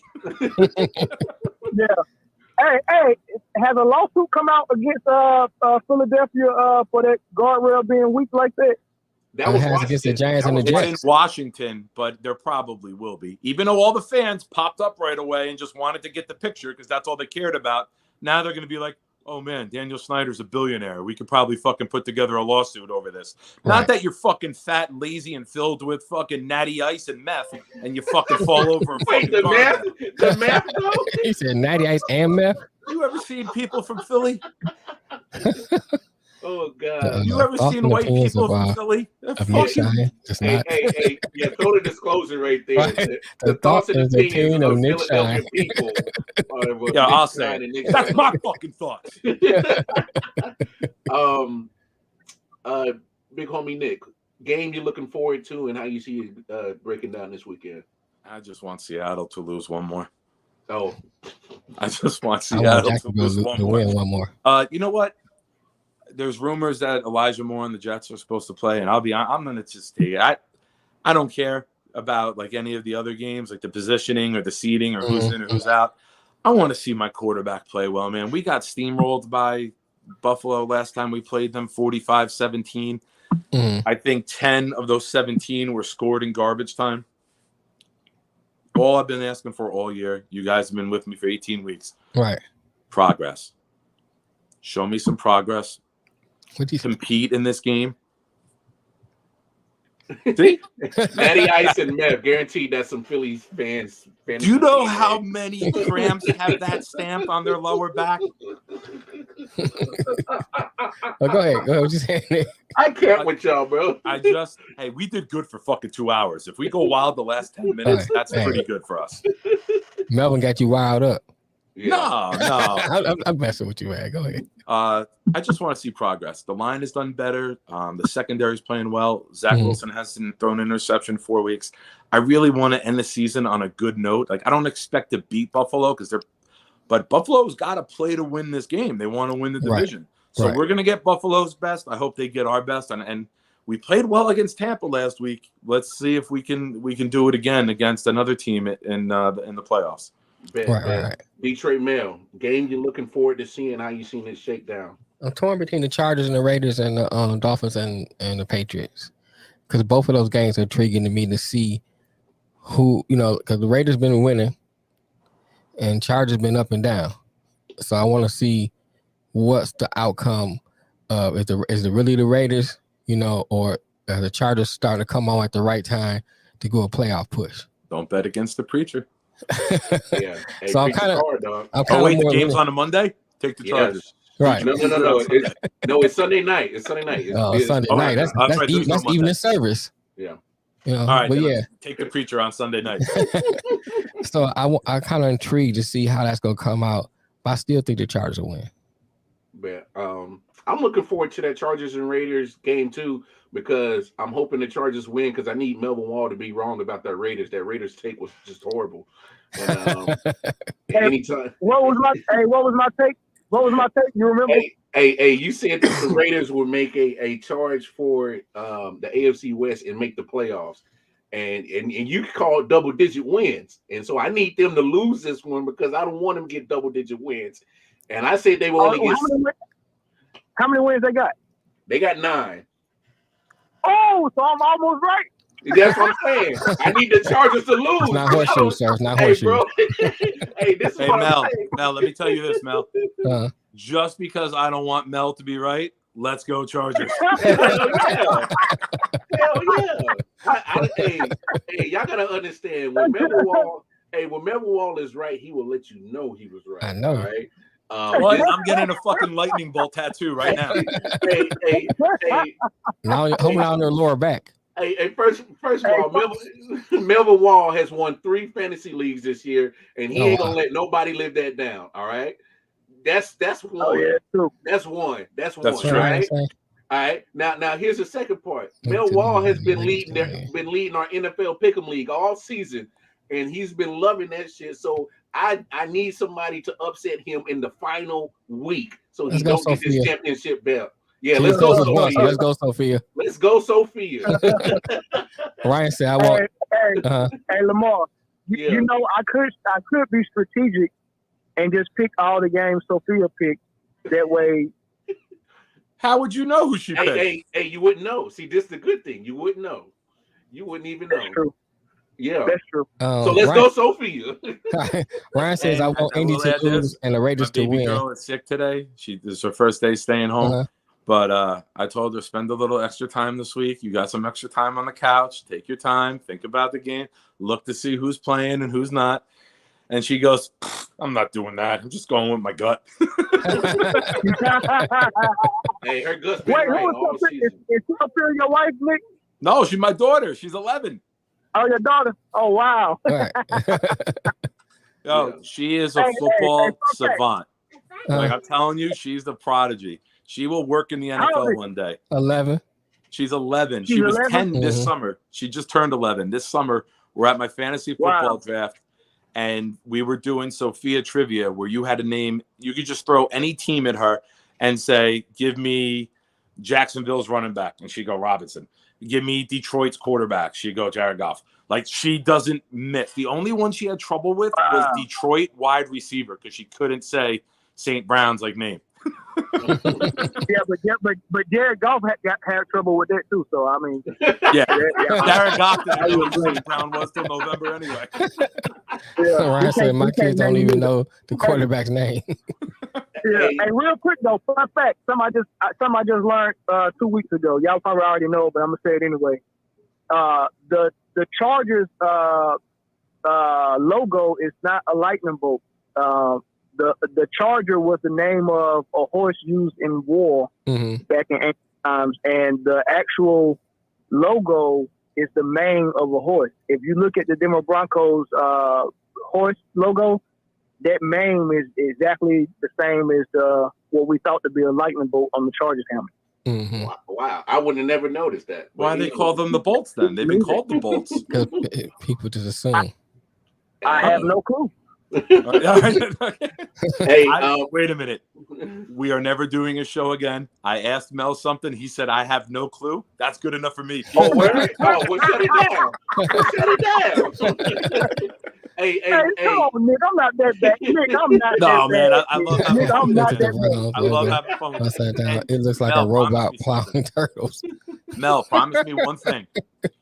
If the Eagles beat the Cowboys, you're going to have me on your show with your boy because I'll fucking let loose. I know you haven't argued with them, but I'll bring it. Yeah, even if they don't win, come on the show anyway and talk trash about something. It's something we can come up with. You know what? The week that the Cowboys get eliminated from the playoffs, you bring me in as a special guest. Hey, Mel. Hey, Corey's gonna call out sick when they lose that playoff game, bro. To the Cardinals in the wild card round. You already know it. Hey, look. So this is what I'm gonna do, Nick. This is what I'm gonna do. If the Cowboys lose in the first round, not only will you be on the show, you will host it, and I will mail you a Jets hat, courtesy of the Sports Cage. That's a word. Bet. Lock it in. Hey, Mel, real quick for our audience, man, go ahead, plug down everything of the Man Down Podcast Network, brother. Man Down Podcast Network on YouTube and the Man Down group on Facebook, and no website yet, but and streaming on all platforms if you just want the audio version of the podcast. It's all sports and a little bit of drama and a little bit of comedy. So check it out. Can I ask Mel, is he done with the plug? I want to ask him a serious question. Yeah. Go ahead. Did you name the podcast the Man Down Podcast after Antonio Brown? I'm fucking. Hey, Mel. Yeah. I gotta get with you because I want to that lower third. How you do that lower third with the how like the player and then have the name right by it. Yeah. What you use to do that? Hey, he showed me. He needs to show you. I use Canva, and it's a free version of Canva, but with the free version, it's limited to some of the things you can do. Yeah, I used Canva before. Okay, yeah, and just use Canva, and actually, I probably can invite you because I got the paid version. I can invite you, and you can utilize that. Okay. And just text me your email address, and I can invite you via your email. Okay. And then you go in there, and you can play around. I got it saved as template, so you can just copy it or modify it or whatever you want to do, and all you got to do is upload the picture, remove the background. You can shrink it to what size you want, and you can just put it on there as a lower third with the. Okay. You can play around with it. Yeah. Canva dope. Okay, appreciate you, man. Bet. Hey, take care, man. We'll get in touch with you, brother. Appreciate you, man. All right, no doubt, man. Hey, good talking to you. All right, Nick. All right, Nick, you got to stop thinking that I'll be beefing when I type my words, man. I'll be so nice. Look, when I be typing, I'll be so gentle as a dove when I'm typing it. But I feel like you be thinking I'm spitting fire and brimstone, but I'm not. I get passionate. It seemed like it. It seemed like it to me. You get me when I'm on the uprise. It's like it's going to add to me on the uprise. Like no matter how nice anyone could be. Like when I'm getting passionate about a topic, it's like a snowball downhill. I feel you. I got you, bro. I got nothing but love for you, man. Hey, real quick before we leave, remember when I said Panthers wouldn't win another game the rest of the season?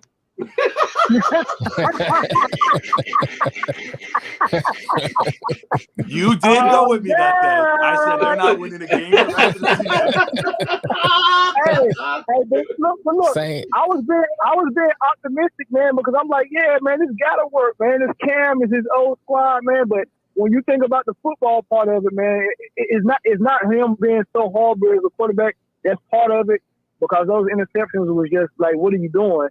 But then again, I'm like, golly, man, this is like the worst. Like, if he had any other team calling him, it probably would have been a better situation. But this thing was a dumpster fire.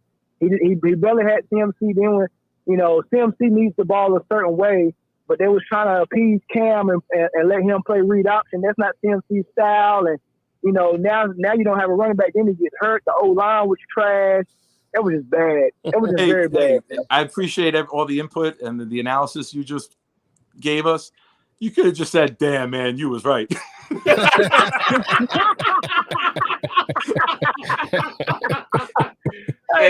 but that's obvious, though. You said they weren't going to win another game. That's obvious. No, Mel. He wanted to hear it just like how you like to hear that you was right. That's it. Yeah. That was it. Me and Mel seem very similar. Nick Times, you was 100% right when you said after the game. Hey, and on behalf of America, however, here you go. They might beat Tampa this week.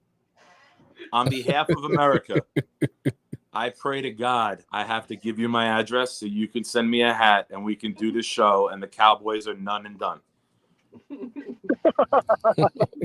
I think it's gonna happen. We'll see though. Yeah. Hell all right, holla at you, Mel. All right, Mel. Yeah. All right, bye. Hey, so y'all definitely go check out Mel and the whole Man Down Podcast Network. We done many of the collaborations with them for sure. Right. Corey's even came on the late night owl show with me and Nick. That was I've been on. We were up to like 3:30 in the morning. Yeah. Me and Mel have both been on Man Down Podcast. We done many collaborations. So if you're not watching I.O.W. Sports. Definitely go check out Man Down Podcast Network. But great show today. That is, and this show was brought to you by NyQuil. The only thing that got me through 2 hours. Hey, they ain't giving us no money yet. Don't plug them motherfuckers. My bad. They ain't giving us no money yet. When they give us some money, you know Dennis Leary. He did Rescue Me on FX years ago in the 80s. He's like, big N, little Y, giant fucking Q. yeah. We'll talk about NyQuil all day when they give us some money. But anyway, there you go. But look, everybody. The flu Rona, Nick. Yeah, flu Rona. Yeah. So look, be safe out there, guys, because cases are going up. So take care of yourself. Right. Take care of your mental health. Take care of your actual physical health. Kiss everybody, love everybody that you can while you can. Shout out to Little Boxes on Twitch. We appreciate you, man. Yeah, shout out to Little Boxes, first time viewer, I think, because it's the first time we've seen you. Come on back on Monday. Yeah, man, come on back on Monday, 4 p.m. Eastern Standard Time. Matter of fact, everybody come back. Shout out to Ryan, who's already been a good fan of us. Appreciate you, all Ryan, the way from the Sunshine State, on sunny California. Yeah, California, fellow Chiefs fan. So shout out to him. Of course, he messed it up with that. With all the bad weather, you and the family get home safe, man. Shoot us. Let us know when you're good. All right. All right, no doubt. But look. Everybody, appreciate you, man. Everybody come on back now. You're here Monday, 4 p.m. Eastern Standard Time. On behalf of Detroit Mel, the big homie Nick Shine, I am Wildcard Martin. We are signing out. We'll see you on Monday. Peace.